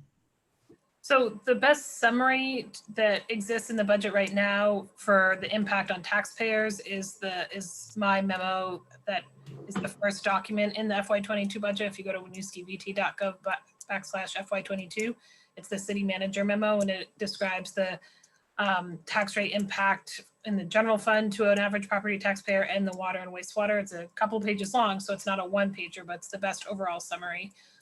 If the council is interested in a one pager, we can certainly do that. In terms of critical versus smart planning, I think that's hard to unpack, because I think that we think smart planning is critical. We're trying to, part of the reason these rate increases, as the council remembers, are higher than we would like right now is we had about 7 or 8 years with no tax rate or no water and wastewater rate increase. So we're really trying to catch up from about 7 years of lack of that incremental growth. What I have heard the council be interested in the past is that incremental planned approach to fiscal responsibility, not just funding what you immediately need in that year, which potentially could push off a problem to a future year. But if the council would like to give us different guidance on that, we're happy to put that together. That's very helpful. Thank you. Thanks, Bryn.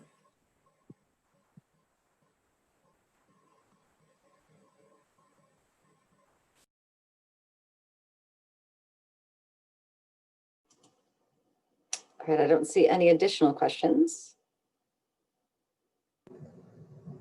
Okay. So last fund, parking fund. This is just the capital portion. So you can refer to page 88 that has the breakdown of those capital funds. So we're talking about the on-street parking, the Cascade Garage, and the original presentation did not include the Abenaki Garage. So that is also added in here. Fairly simple this year. On-street parking, we really don't have the revenue to support any capital work this year due to COVID impacts. So no capital there. And we've, on the existing Cascade Garage, we have sort of reduced revenue this year. So more scaled down capital work at the Cascade Garage. So Cascade, we're looking at 103,319 available for capital expenses. So we are looking to spend 156,652, and that's utilizing 53,000 in designated funds we have for structural repairs. So a lot of that's just previous structural repair work. We've had some leftover funds there, so we're looking to use those for FY22.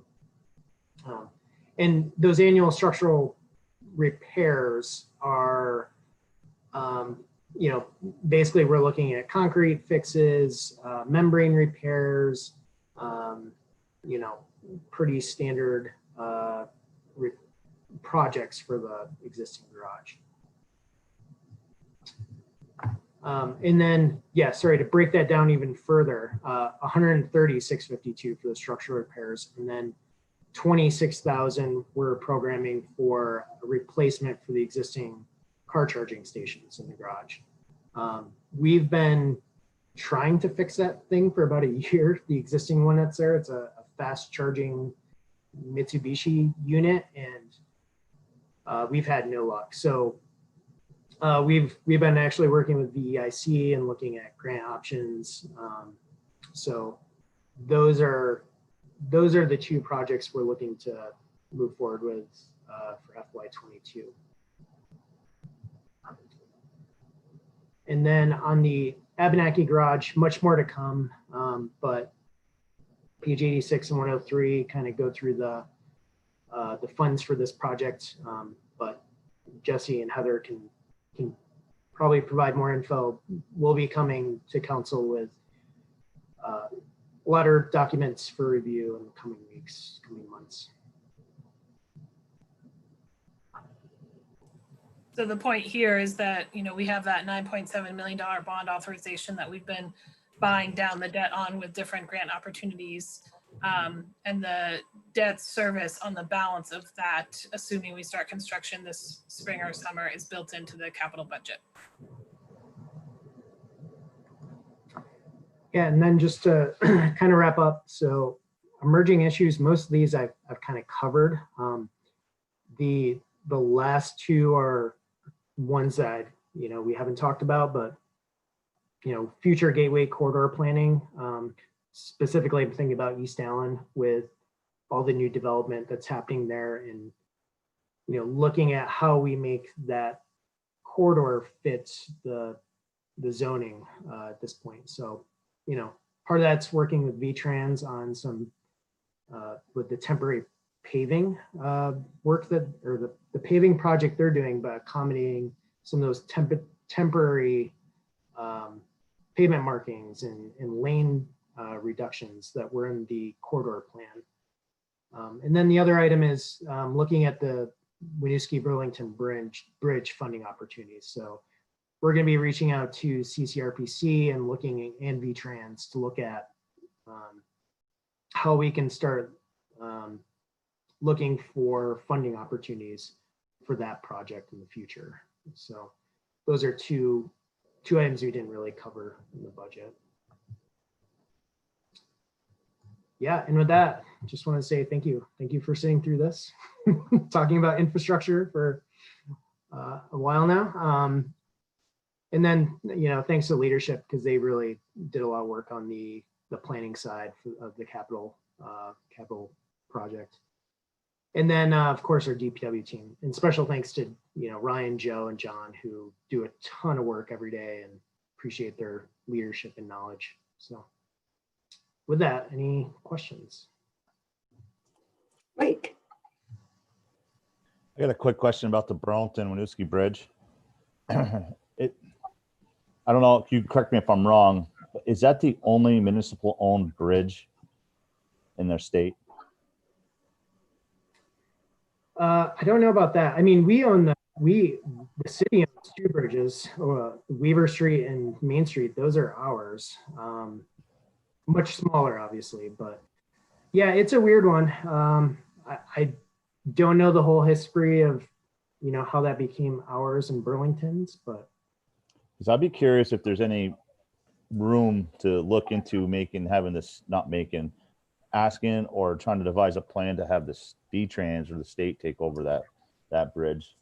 If there's any leeway on that, because it does do, I mean, it serves two communities, over a major waterway, and it's a main artery into Burlington. There might be some opportunity there to try to save the taxpayers of Winooski that burden. yeah, it's a good point, Mike. I know we've definitely floated it with V-Trans quite a few times during that scoping study. Jesse, I don't know if you have any further background on the bridge. So what I've heard before, Mike, although I don't think I can be quoted on this, is that it's the only municipally owned class 1 highway that spans 2 communities. So that's the link between 2 communities.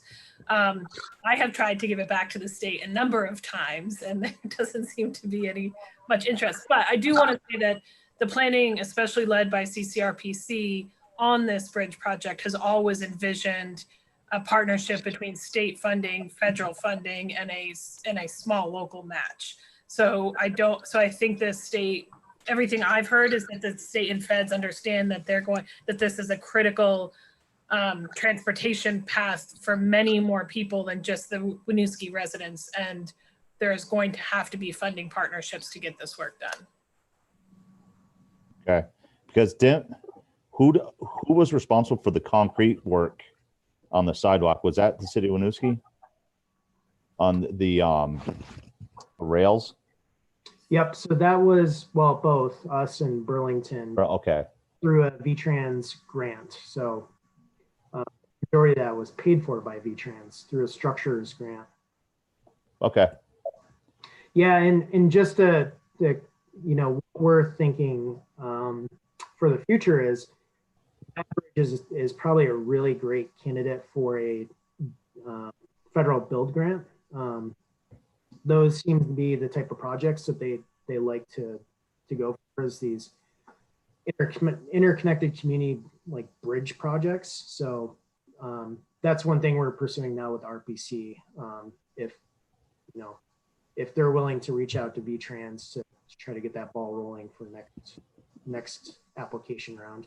Perfect. I think we have an ace in the hole. We should get an individual on that grant writing. Heather.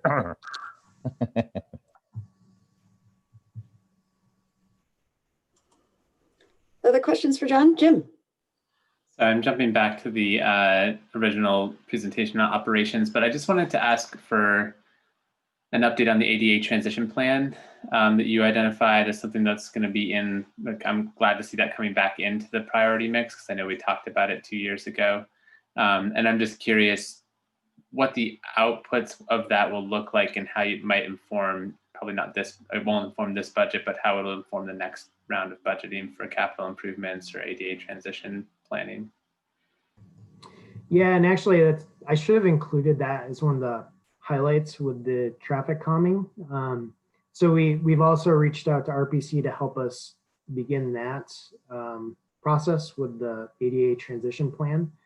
So sort of the first step is to go out and review all infrastructure in the city that is potentially non-compliant with ADA standards. So curb ramps, for example, like, do they have detectable warning? Do they have the correct slopes?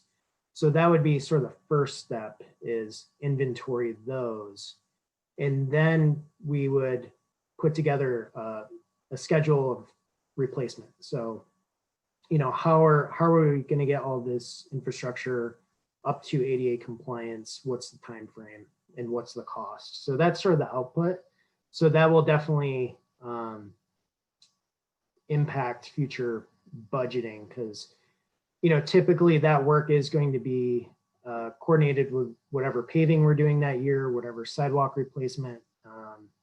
So it'll be interlinked with that other work that we do, but that's the output. But yeah, thanks for bringing that up, Jim. I should have included that. So we might see some ideas of when those adjustments could start being made in the FY23 budget. Yeah, so our intention is to start basically working on that same time as the traffic calming study. So, but I haven't talked to RPC of like what the time frame is to actually have a document ready for you guys to look at. But yeah, FY23 would be the most reasonable.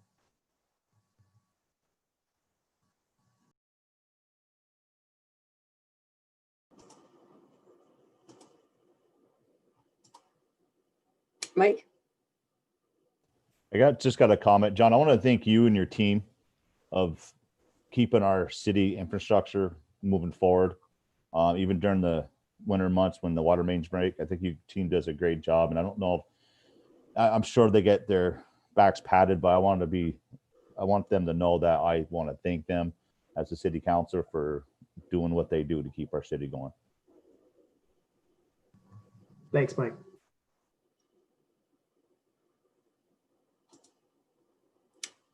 Last call for questions on public works and capital improvement plans.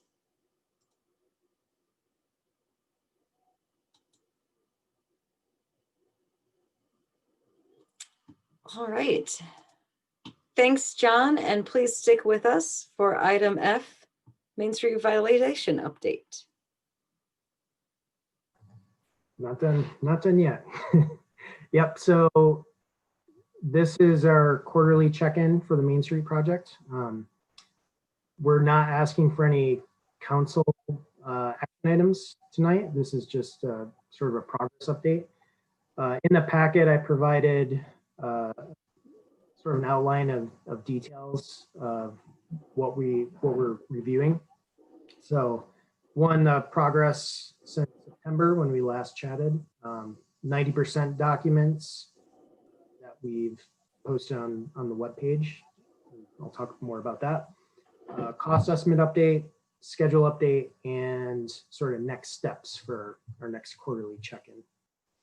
Just to give you sort of a high level summary, we've made pretty good progress on the tasks we laid out in September. We've uploaded the consultant team's draft 90% drawing set. So take a look at that. And if you have any feedback, let us know. We're sort of just entering the 90% document phase. So plenty of time to get any of your comments in. I will just note that, a lot of the surface transportation work, you're not going to see really much of a difference from the 60% documents. A lot of the work is still coordinating a lot of the underground utility work, water, sewer, private utilities. No real updates on the cost estimate currently. So not a lot has changed on the sort of general fund, non-private utility scope. But we are awaiting an estimate from Green Mountain Power on the electrical utility undergrounding. So we do expect that cost estimate will change, and we'll pass that along as soon as we have that available. So no indication of it, lower or higher, but it will be refined.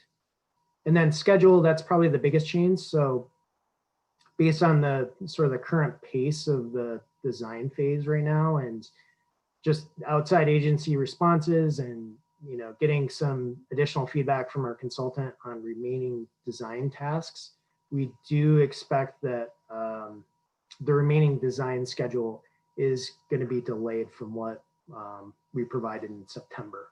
So just kind of go through the milestones of where we think the schedule is going to land.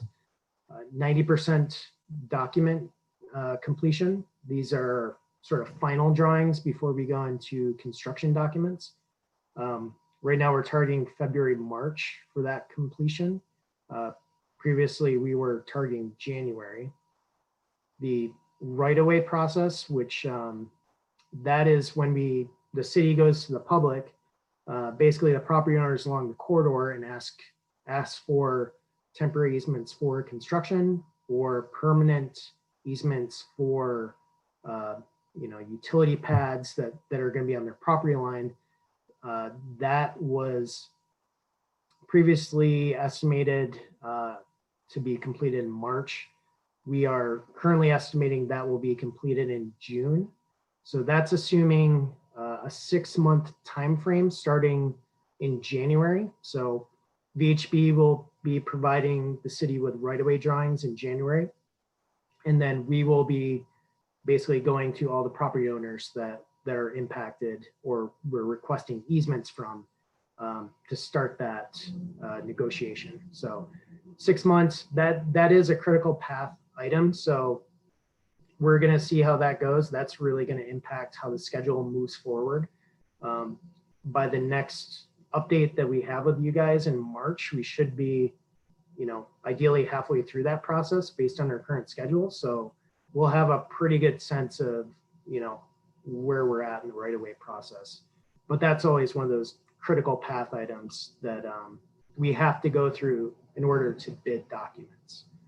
So once that is complete, then we can go to construction documents, which now we're targeting July, August. And then ultimately construction award and start, that is right now looking like more like fall of 2021 versus, we were thinking more of like summer next year.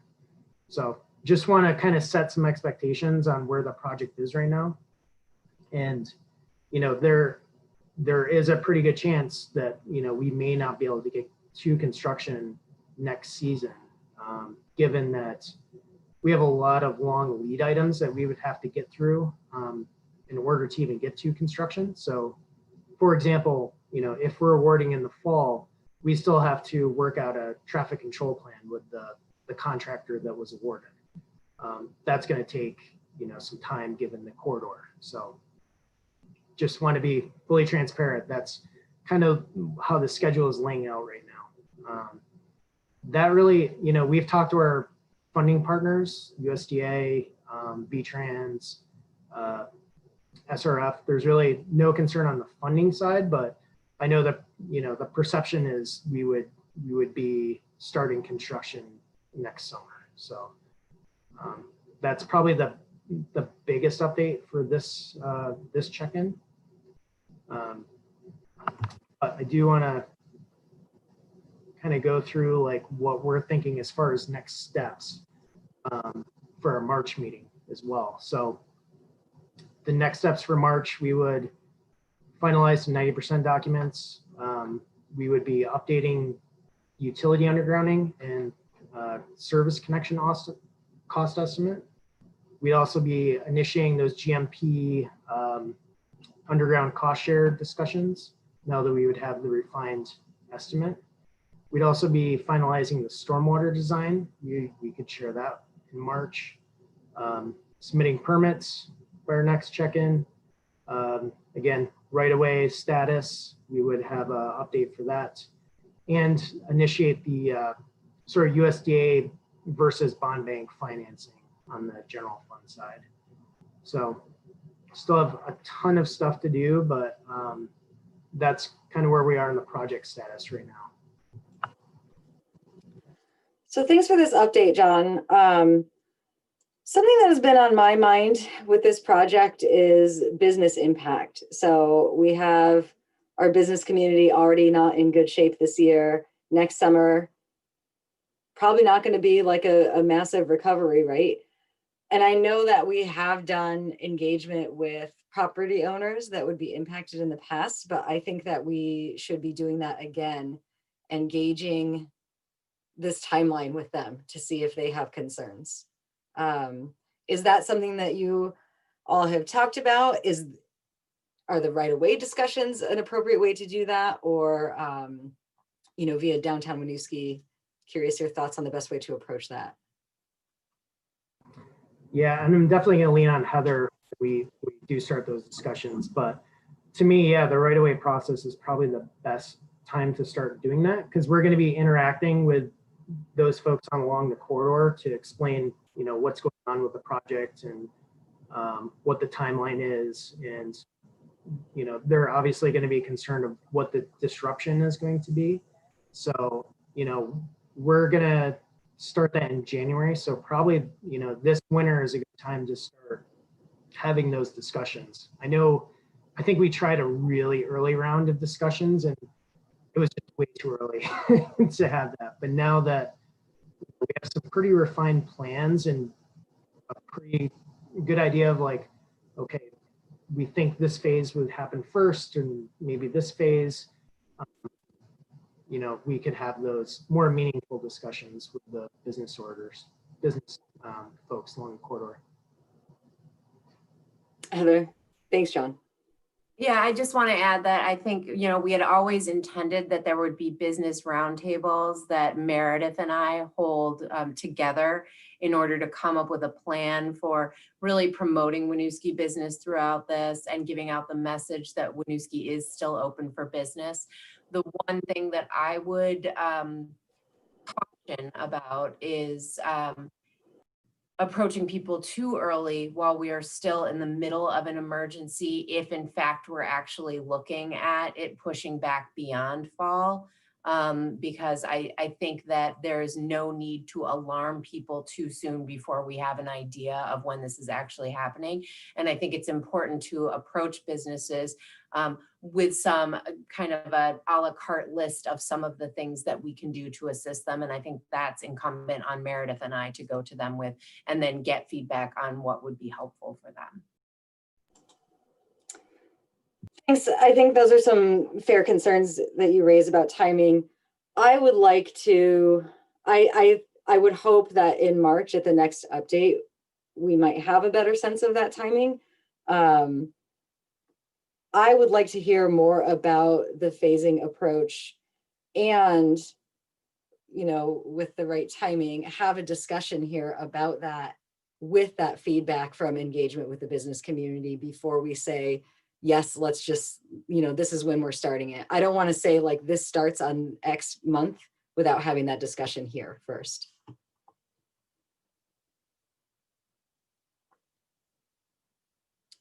That makes sense. Yeah, thank you. Do folks have other questions or comments on this update? Amy. I know that some of the work that we were trying to do, the schedule we were trying to line up with VTrans and some of their projects. And I'm just curious if any of the delay here means that we'll miss that window of coordination or if we think that we can still line up with them. Yeah, it's kind of interesting. It's actually, it works out better with this delay. So for example, the work that is occurring with the concrete replacement at the top of the circulator, which is basically the south end of our project, that is scheduled to start not next summer, but the summer after. So we're talking with VTrans about, how do we make it look seamless? So it's one project, one traffic control plan, because that timing would line up. And as far as exit 16 goes, they're starting some utility undergrounding work next summer is my understanding. And then, the main portion of the project, the most disruptive portion is the following season. So, I don't know what's better. If it's better, if the whole corridor is in disarray for, 2 years altogether or staggered. But right now they are kind of lining up so that at least our traffic control would be coordinated. And it, to the passerby, to the driver going through, it may look like just one sort of corridor project. And we can coordinate that with VTrans. Thank you. Sorry, did you just say the bulk of exit 16 would be in 2022 and the rotary work would be this upcoming summer, 21? No, so there's, it's a little confusing. There's 2 VTrans projects associated with the rotary. So right now, next year, they're proposing to do what's called concrete repair work. Mm-hmm. would just be the joint repairs. So that would be in the rotary itself. The concrete replacement work would start basically at the top of the rotary up to the bridge. That would be not this summer, the summer after, when Okay. potentially we would be starting Main Street. Okay, thanks for that clarification.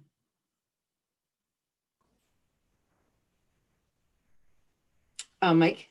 Yes, I know we've talked about this V-Trans work in the rotary in on Upper Main, or not Upper Main, but the hill up to the VFW.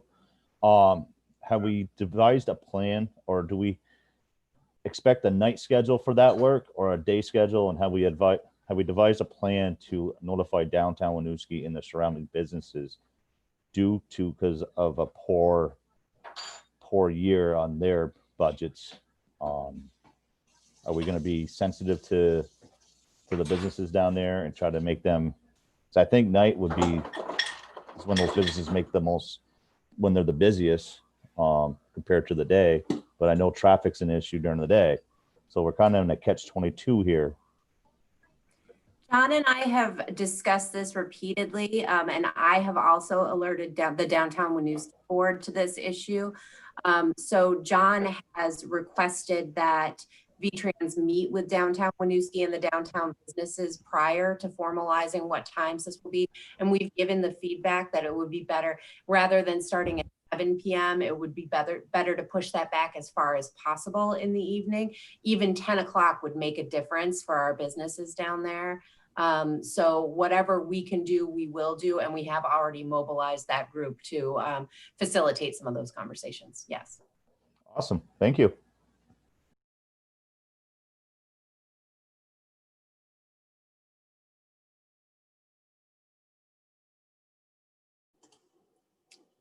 Any questions or comments from members of the public?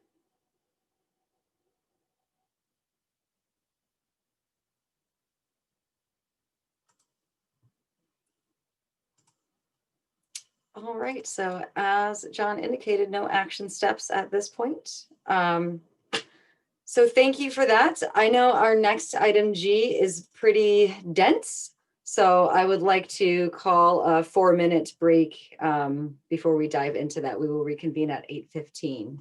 Thank you.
we all returning now?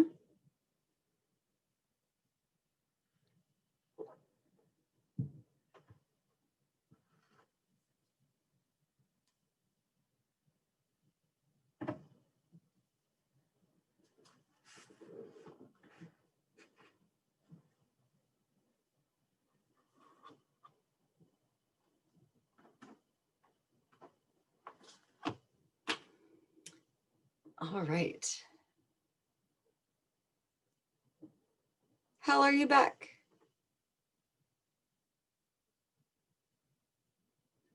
Yes, I see you now. All right, let us reconvene. For item G, this is on for discussion. This is the transportation impact fee presentation.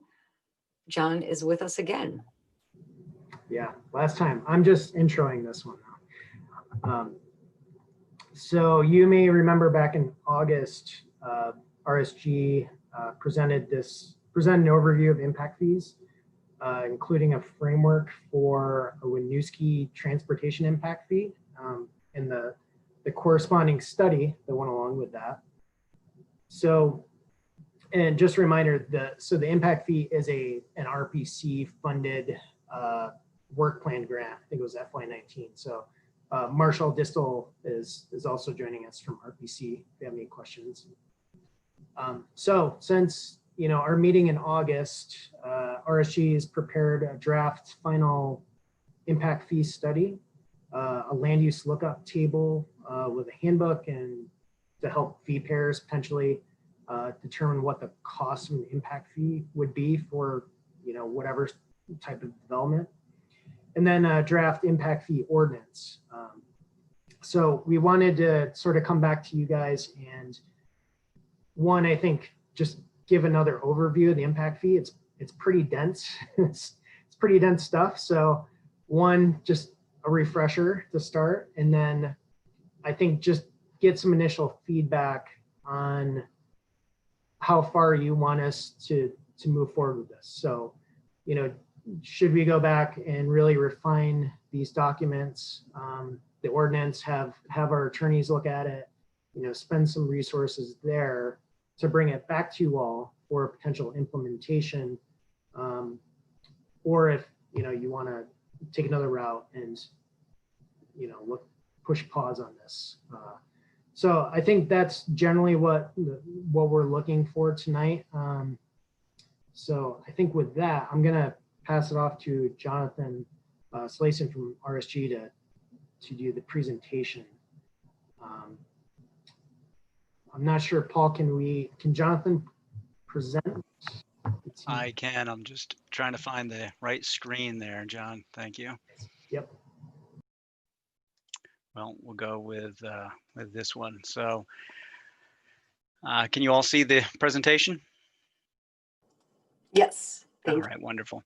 Well, thank you, John. And so as John mentioned, I'm Jonathan Slason, and I think we were together in mid-October last.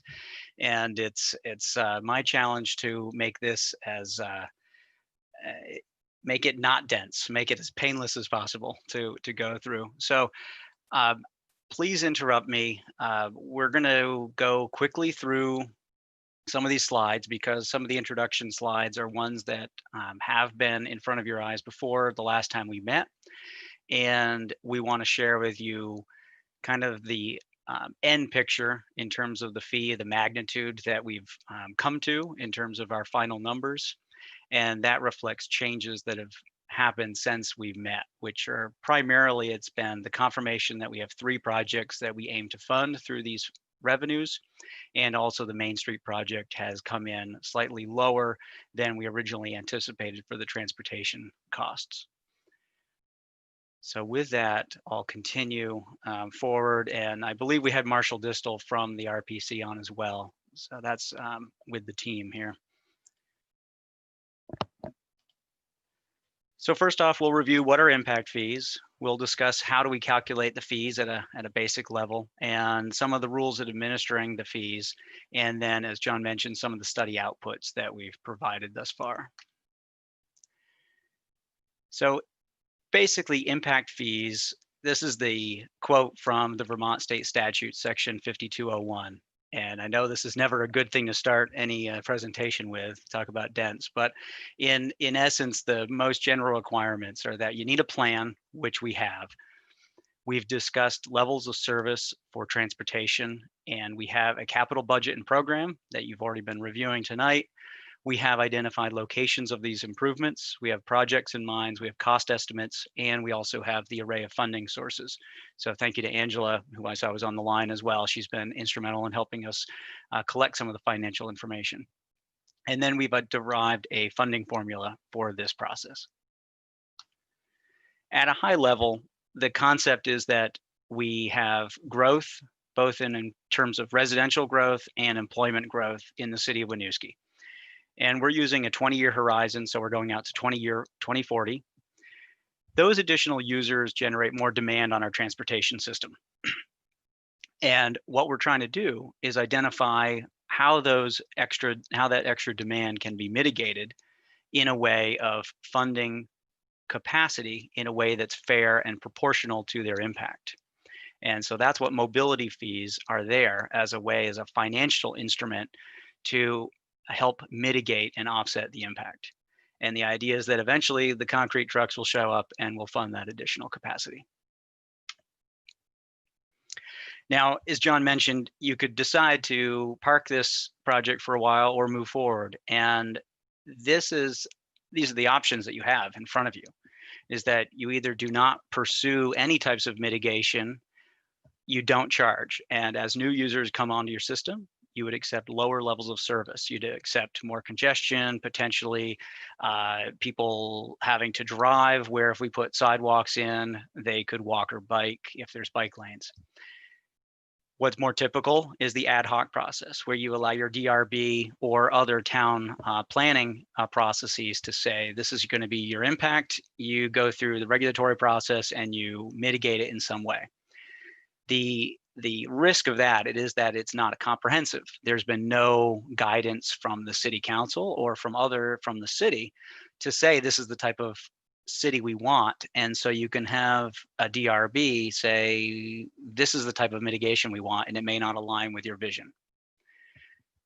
The third option is localized taxes. You could have a special district or authority, much like a water district, where it's very clear this is the cost to get these benefits, and it's geographically, spatially defined.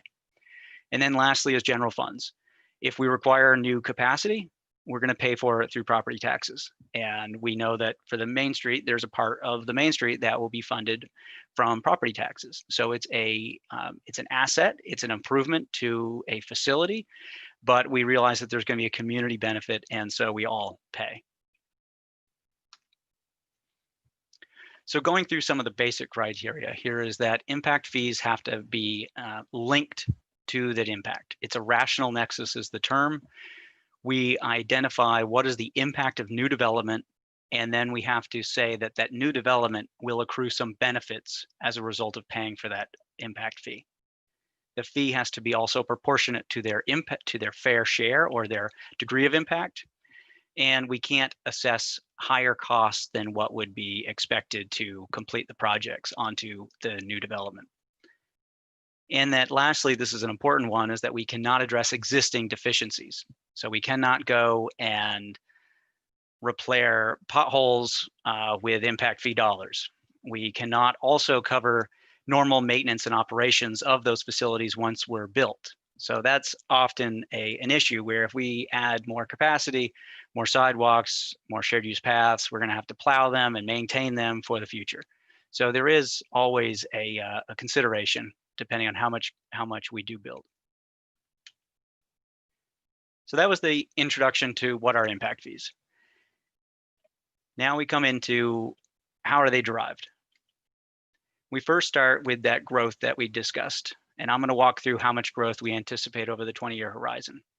We identify deficiencies, and that's been the project team. We've worked with John and his team, as well as Heather. We've worked with Jesse and other members of the city staff and the RPC as well. And we've taken the sound work that was done previously on the transportation plan, as well as the downtown parking plan. Both of these infrastructure plans provide us a really good background of what types of capacity would be looked at in the future to accommodate future needs. And so that's the mitigation side, is that what projects do we determine being necessary to mitigate the impacts that we see for the coming 20 years. We then identify what the cost is of those projects, and then the base fee. This is simply the cost of the projects that we identify divided by the unit of growth. And the unit of growth for a transportation impact fee are trips. So how many trips does a land use generate? And we're looking at the PM peak hour, which is a period of 4 to 6 p.m., 1 hour within that time period that's commonly used because it's the busiest time on our roads, much like Mike, I think, mentioned that we have traffic congestion, but it's kind of focused during those peak commuting times. And then there's a net fee.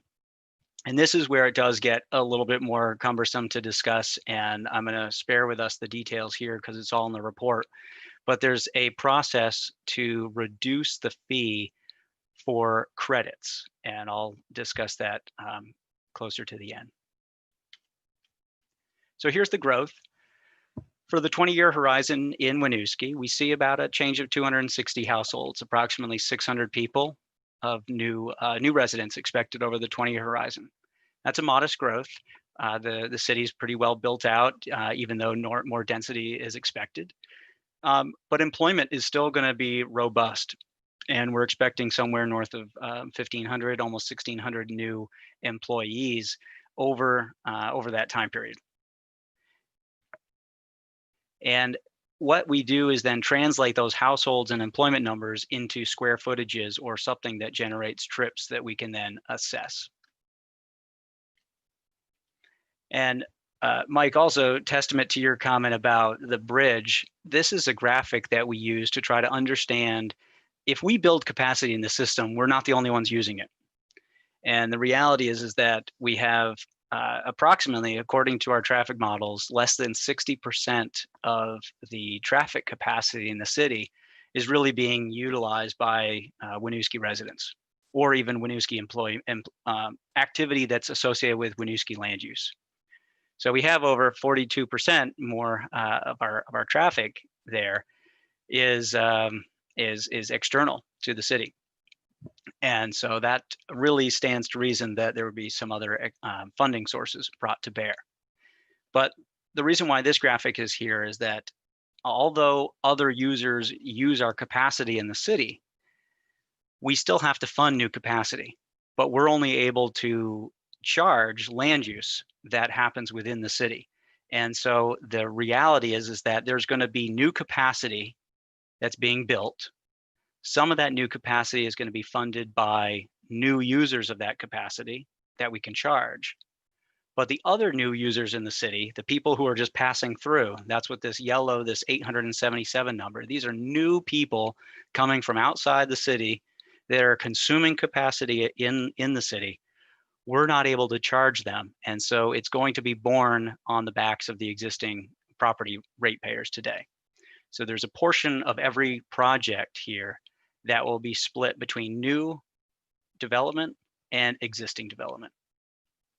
And this chart just summarizes it in a different way. We have the 263 households, the almost 1,600 growth in employees. We generate almost 900 new peak hour PM trips coming from outside of the city passing through. And we have 1,100 and change, almost 1,200 new local trips that are associated with land use change in the city for a total change of 2,062 trips. And this is an important number because this is the total change in demand across our transportation system. Now, we've worked with the city and the regional planning staff for some time trying to identify what are 3 projects that have enough confidence in that they're going to be pursued, as well as confidence on the cost estimates, and add new capacity. And so these are the 3 that have been selected: Main Street reconstruction, East Allen Street project, which would basically be a shared use path with some other accessory improvements. And then there'd be 2 sidewalks at least for this fee, which would be on East Spring and North Street. These three projects combined to be about $7.6 million. But based on the amount of new capacity that's adding, because of that requirement that we have to be paying for only new users to use the system, the impact fee portion is going to fund $2.5 million of it.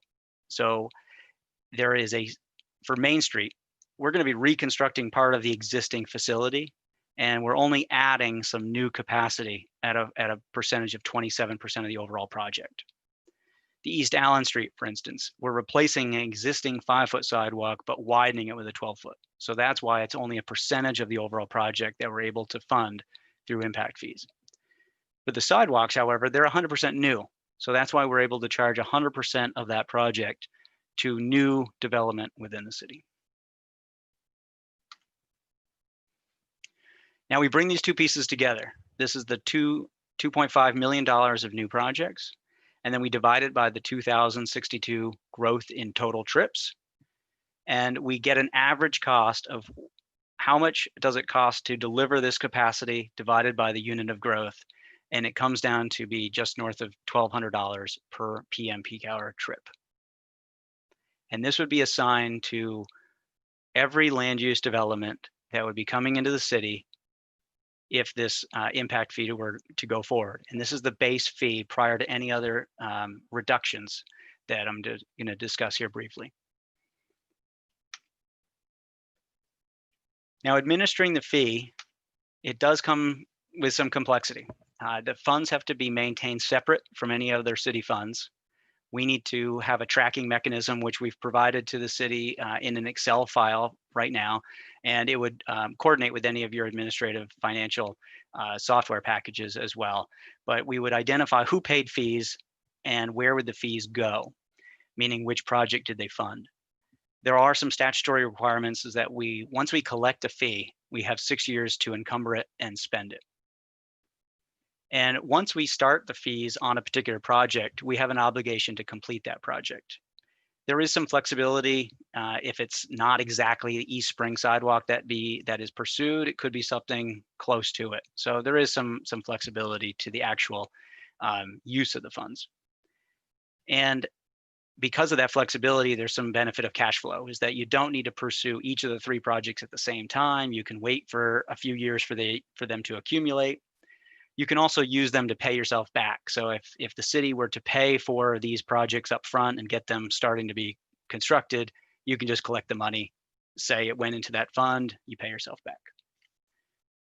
Now, this is where the last one is that there's a credit process, and I'll just discuss this coming up here, is that I've alluded to it a few times, but is that impact fee payees cannot pay for the same capacity twice.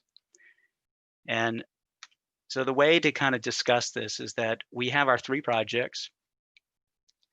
Main Street, for instance, we have a portion of the project that is not eligible for impact fees. That is the replacement of the existing capacity. We have a portion that's impact fee related. Out of the portion that's impact fee related, because of the folks who are traveling through your city that are not related to land use in the city, there's a portion of that cost that we cannot charge for. So at the end of the day, we have $7.7 million of projects. We're assessing impact fees on $2.5 million of it, but our revenue to the city is only $1.7 or $1.8 million, which is approximately $90,000 per year. That's based on a linear average of how much growth is expected over the next 20 years. So that's the revenue side. But now we come into the credit piece, which is this $750,000 over the 20-year period. This is the amount of new capacity that is being consumed by people who don't live here or don't work here. They're not associated with the land use. So approximately $37,450 needs to be generated by property taxes to fund that proportion of the project. And why a credit is developed is that we have impact fee payees who own a piece of property, and they're going to develop the property, and they're going to continue to pay property taxes. And so that payee pays a impact fee, and it also pays property taxes. That's a double payment for the same capacity, and that has to be mitigated. And the way we do that is that we reduce their base fee by a credit, which is calculated through a process that's articulated in the report. And I know John and Eric are very excited to walk through anybody with that process, but it has to do with identifying how much property tax does a parcel pay, so that it's in proportion to the total revenue of that $37,000 per year that the city's paying. So basically, there's a tax rate that's established. How much does a house or how much does a general property pay? And we reduce how much property taxes. So it's in the order of magnitude of about 10%. I think reduction off the base fee is the typical property tax credits that are applied. So coming to the end here, and I realize this is a dense thing, but I appreciate your patience, is that the study outcomes is that we have an impact fee study. We have a final draft in front of you tonight, and I welcome your comments on that. We have an ordinance that we've circulated around, and there are a few edits that we've already been aware of, and this has to align with general policy as well as other ordinances in the city. So this will take some work to be fully agreed upon, and obviously agreed and accepted by the city council once you decide to go down that route. Other deliverables include a fee tracking spreadsheet. John mentioned a land use lookup, which we try to make it simple for a land use applicant. They can go to, we believe Eric will be your impact fee administrator, but I think yet to be fully determined. But the land use lookup would be an easy way for a developer or a property developer to say, I'm going to develop X amount of square feet. Roughly what would be my cost? And so there's a process there that has some specific land uses that we felt were more common or expected to be in Winooski. And then there's a fee handbook, which kind of walks through the process that an applicant would, rather than read through the whole report, they can read through the handbook to get, look here for this value, look here for this value, multiply these things together, and you get your fee. So that's where we are, and I would more than welcome any questions and discussions. I know it's been a long long meeting, and this is a lot at the end of a meeting, but the city's been a great partner, and this has been 2 years in the making. We're here at the end, and I want to support you in any way that you go forward. Thank you, Jonathan. I personally have a number of questions about the draft ordinance, so I would like to hold those and see if my fellow councilors have questions about this part of the presentation first.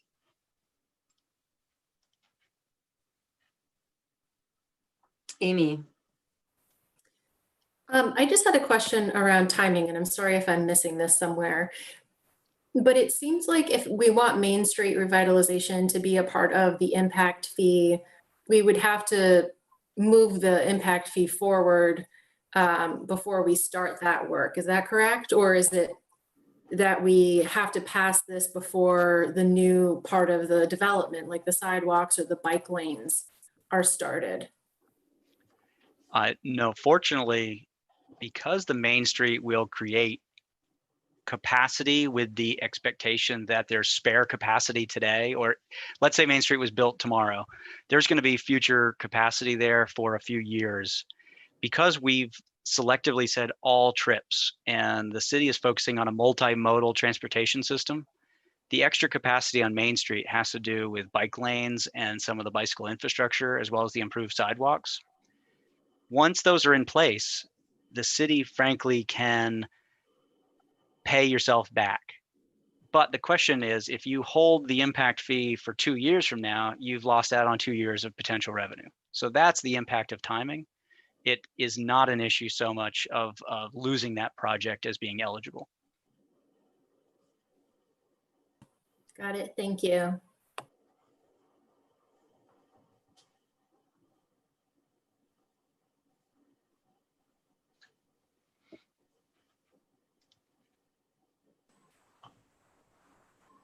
Christine, if you're going to get into ordinance questions, can I interject for a quick minute? Yeah, please do. So going back, Jonathan, thank you very much. That was really helpful. Just going back to John Rauscher's intro here, I do want to call out, this is a lot of information and would be a significant change for our community. So we did want to bring it to you for thought and discussion tonight. This ordinance has not been reviewed by our attorney yet. We didn't want to expend those dollars if this wasn't something you were now thinking about moving forward on. So just want to put a huge caveat around the ordinance that we are not asking you to actually set a public hearing on this yet. If you are inclined to move this forward, we will review the ordinance with our attorneys and then bring it back to you for introduction to set a public hearing date. Thanks, Jesse. So I recently saw a presentation from the Vermont Housing Finance Agency on drivers to the increasing cost of housing here in Vermont and affordability. One of the takeaways there was the complication of differing regulation, like numerous regulations in different localities, and that driving up costs. I do see we have in this draft ordinance exemption for affordable housing, but I am wondering if you have any is there any information on impact fees and an impact to the cost of housing that is created after those are implemented? Yeah, I think you mentioned that last time, and there are studies, and it does have an impact. The quantity of impact, the quantified amount, I have not found anything reliable to say an impact fee has 10% less affordability. There's not that type of easy measure. Impact fees are passed along. They are simply a cost that a developer bears, and they'll attempt to pass on as much of that cost to the residents. We have a possibility to waive fees for affordable housing. That's stipulated by Vermont statute. We also have state statutes say that any city council, any local government can waive fees if those fees conflict or can further comprehensive city plan goals.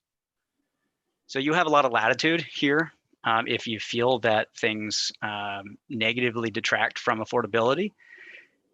We have structured the fees in a way that are on a bedroom basis, which I think is a unique advantage. It's not often done, and that way we can structure things so that larger homes with more residents pay more of a fee than a single bedroom, 2-bedroom unit, where typically it's done as a single family house is just charged regardless of how many bedrooms it has. And so that's some sensitivity that's built into this report.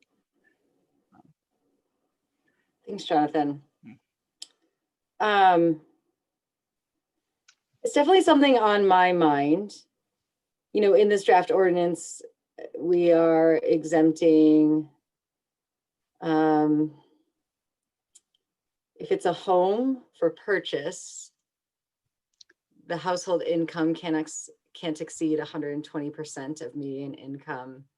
For rentals, it's set at 80%. I think that doesn't quite. Yeah, go ahead. I'm sorry. This was provided. This is the official definition of what is affordable. Yeah. So I think something that I am thinking about is the goals that our housing commission has set forward. so incorporating those specifically, so we are actually have been trying to incentivize the development of middle income housing, and are now looking at family housing, so like 3 bedrooms plus. And so I think we might want to construct something in this exemption that supports those. And I wonder if that is a discussion that we would want to send to the Housing Commission. I'll just add one point of comment is that my responsibility to you is that an impact fee is meant to fairly allocate fees based on impact. And so any development can be waived if it furthers your goals. That gives you that latitude in statute. What will happen is that those projects they need to be pursued. Well, if you have an impact fee study, or if you have an impact fee ordinance, you have then a responsibility that those projects are going to be pursued. So that's kind of a first, if you go forward, you have an obligation to complete these 3 projects or something close to it. So the money has to come from somewhere. And so any land use that you waive, the general fund will make up. Right. Jim, you wanted to weigh in? Yeah, I was just gonna echo that thought about having this looked at by the Housing Commission. I think this question about what affordability brackets we want to use and how we want to pass those costs on, because I see this as really a way to target costs to the people who end up occupying these spaces more so than spreading it across the city. And so I think that there is a need to really think carefully about when that's going to be appropriate and having a consistent plan for how the city's going to waive or not waive those costs, rather than trying to decide per development whether this is furthering our goals based on some less clear criteria. So I would love to see a little more discussion on the criteria we're going to use for exemptions around this. I think I will just say that in a general sense, I do think this makes good sense for this community. I think that we the benefits of these projects will be felt across the city, but they will accrue more explicitly to this corridor than it does to places far from it. And so I think there is some sense in rebalancing some of the burden of paying these costs to the corridors and away from the general property taxpayer. So I am generally supportive of it, provided that we can figure out the affordability and equity pieces that we're going to confront in picking winners and losers for the exemptions. Well said.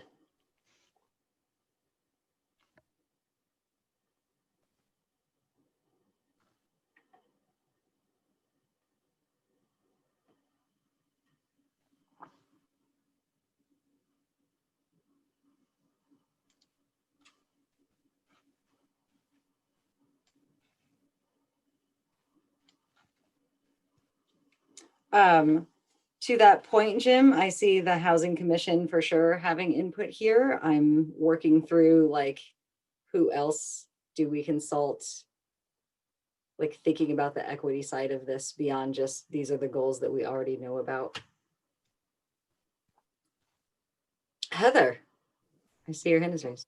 I just want to say that Jonathan did talk with me about this, and the waiver for affordability, the language that he used was taken directly out of our housing trust fund. So the way that I propose it is that it's by right for affordable housing based on square footage.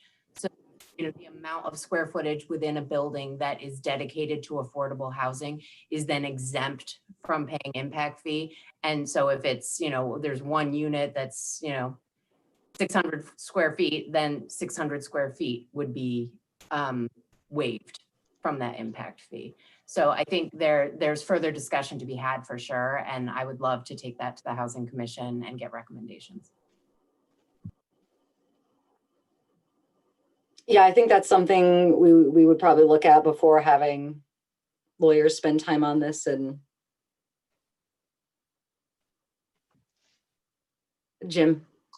And that just makes me think about the form-based code review that'll happen related to affordability incentives and how this will intersect or potentially undermine our own efforts there. And I know the timing does not work as favorably in that respect, given the work plan the Planning Commission has in front of them and the timing there. This would be the review of form-based codes, and that particular incentive is coming much later in the year. So we'd have to put this off for potentially a while to have both housing and planning look at this in an integrated way, and potentially have housing look at what planning might do with form-based codes and how it would affect with impact fee and affordability and incentives in the form-based code.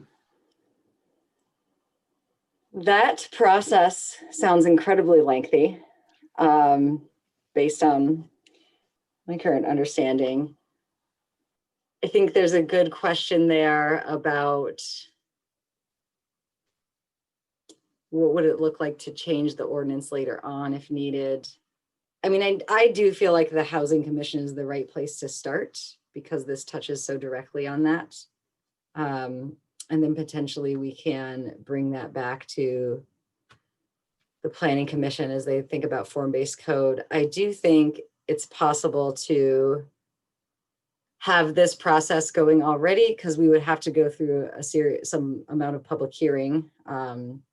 So it's not like in the next couple of meetings we could implement this. So we can check in on where that timeline is going as far as the other discussions being held at Planning Commission.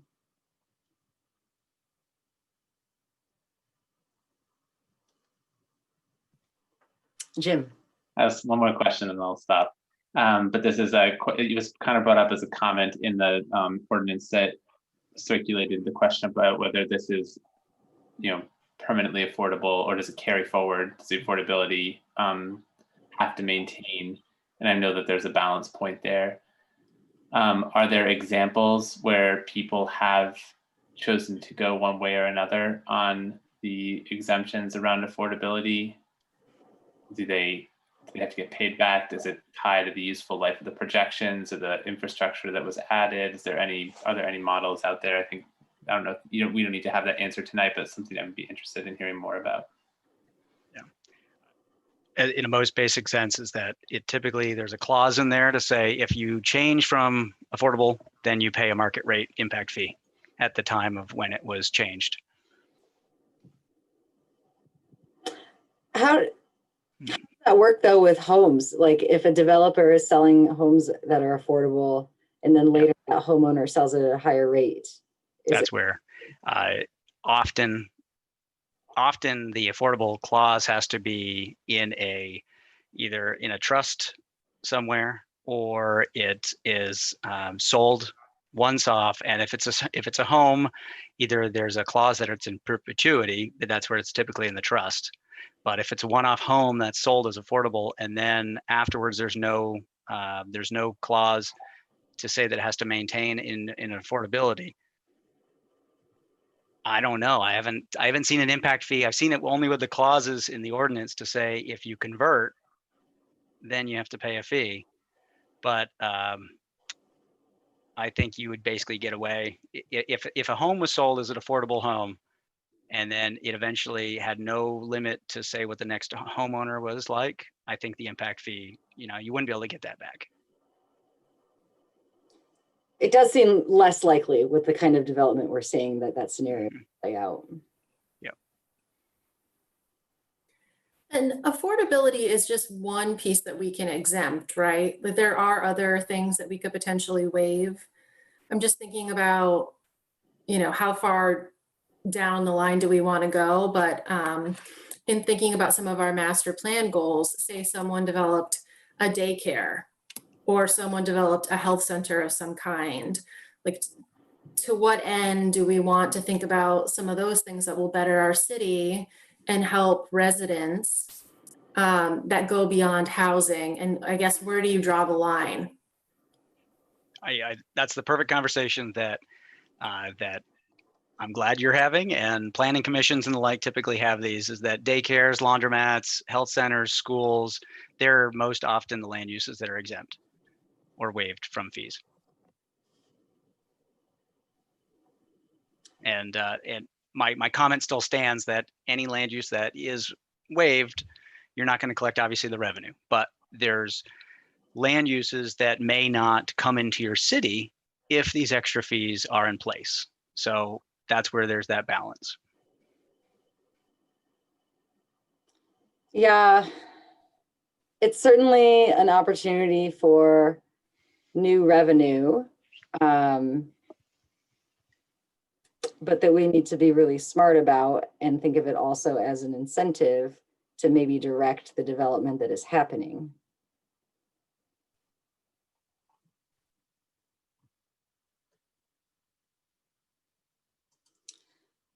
I feel like a next step for this could be to start at Housing Commission to just have a recommendation of like, this is what we would like to see incentivized.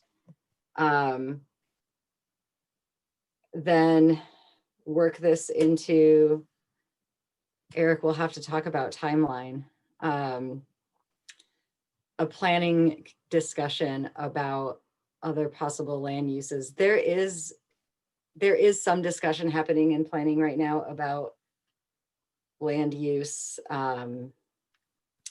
It's not really the same, but like considering additional land uses in some of our zones. So we had a discussion about trying to be supportive to daycares, for example. So I could see some tie in there.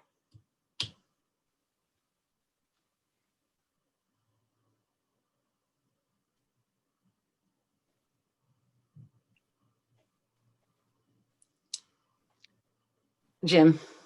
I could see some connection with Safe, Healthy, Connected, just based on the discussion that we had in terms of getting some sense of potential priority uses that would further those goals. And maybe it's pretty obvious from the master plan and we can just ride with that, but it could be helpful as well.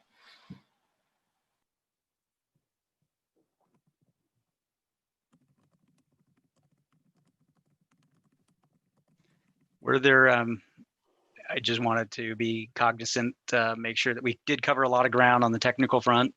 By all means, don't hesitate to reach out if there's any technical questions. But these are the questions that frankly, these are the things that often are the more complicated ones. The planning questions, the land uses.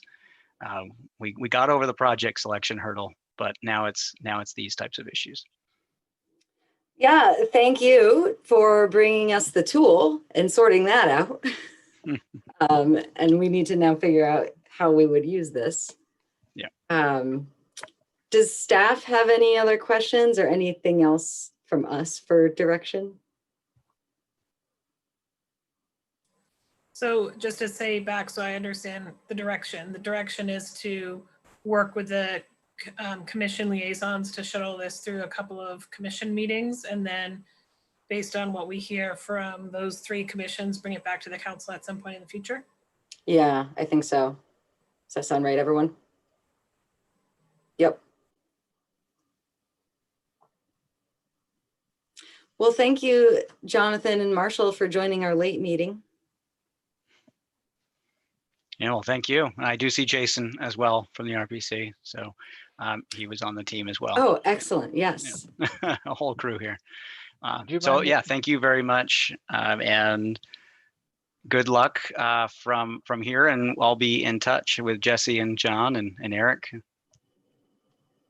Thanks. Jason, were you going to chime in something? Yeah, I did have a question when John was going through the presentation. John, I was just wondering if you could just clarify, it sounds like, you administer the impact fee, but then you have to give a credit to people to account for those people that just pass through the city.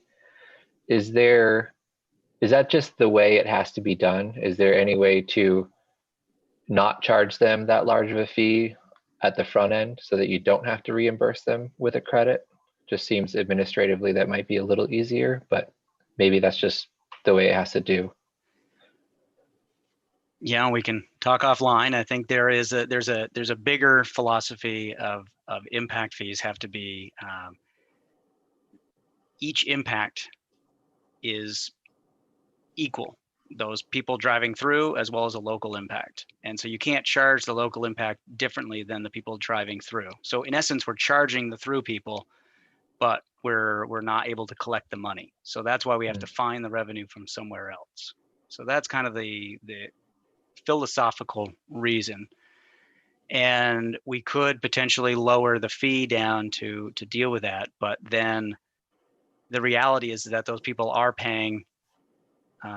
There's other funds in the mix, and so to be complete in our picture, we're trying to be clear that there is a funding source for all of this capacity, and to acknowledge that how all the pieces fit together. So this has been the methodology. I think it's an interesting question though, but that's my initial response. Okay, I'll send you more questions afterwards if I feel like it. You know how to reach me. All right. Oh, we do still have one member of the public. Any public comment questions?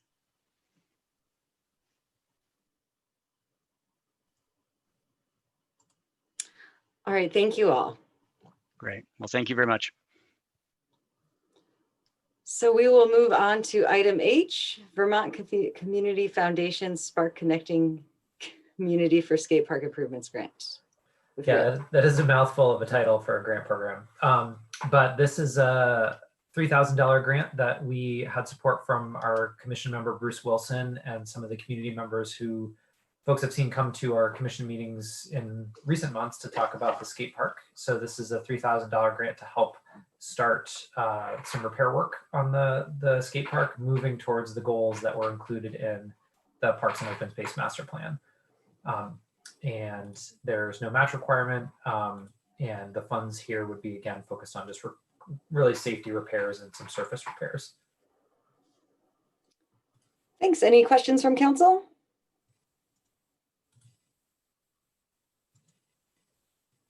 Any questions from the public?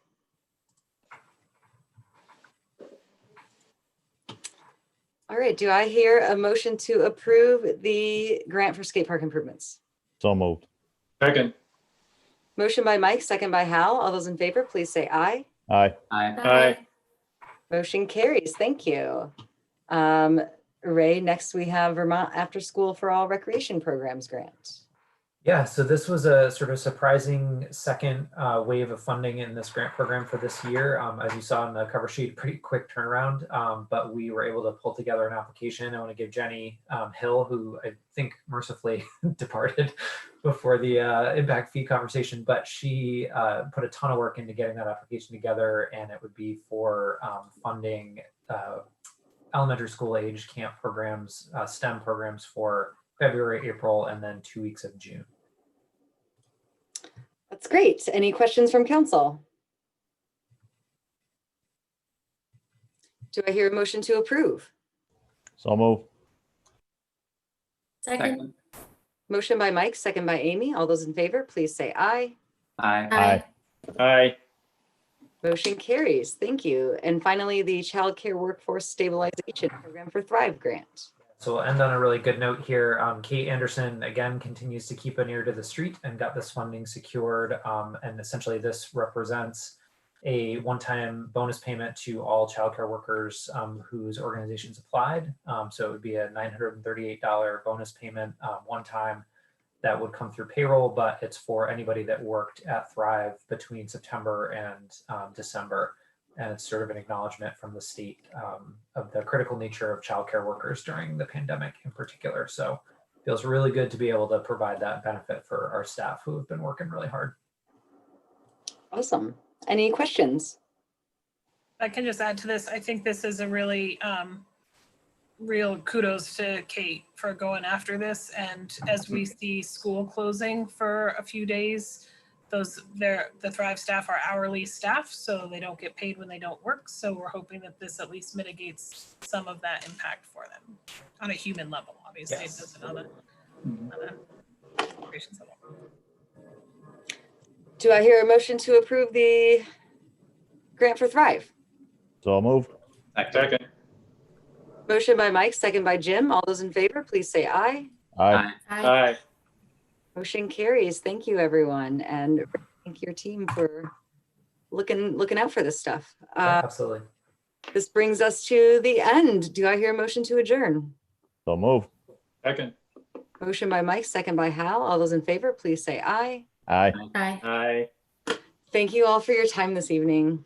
Happy New Year. Happy Thank you. holidays, everybody. Happy holidays.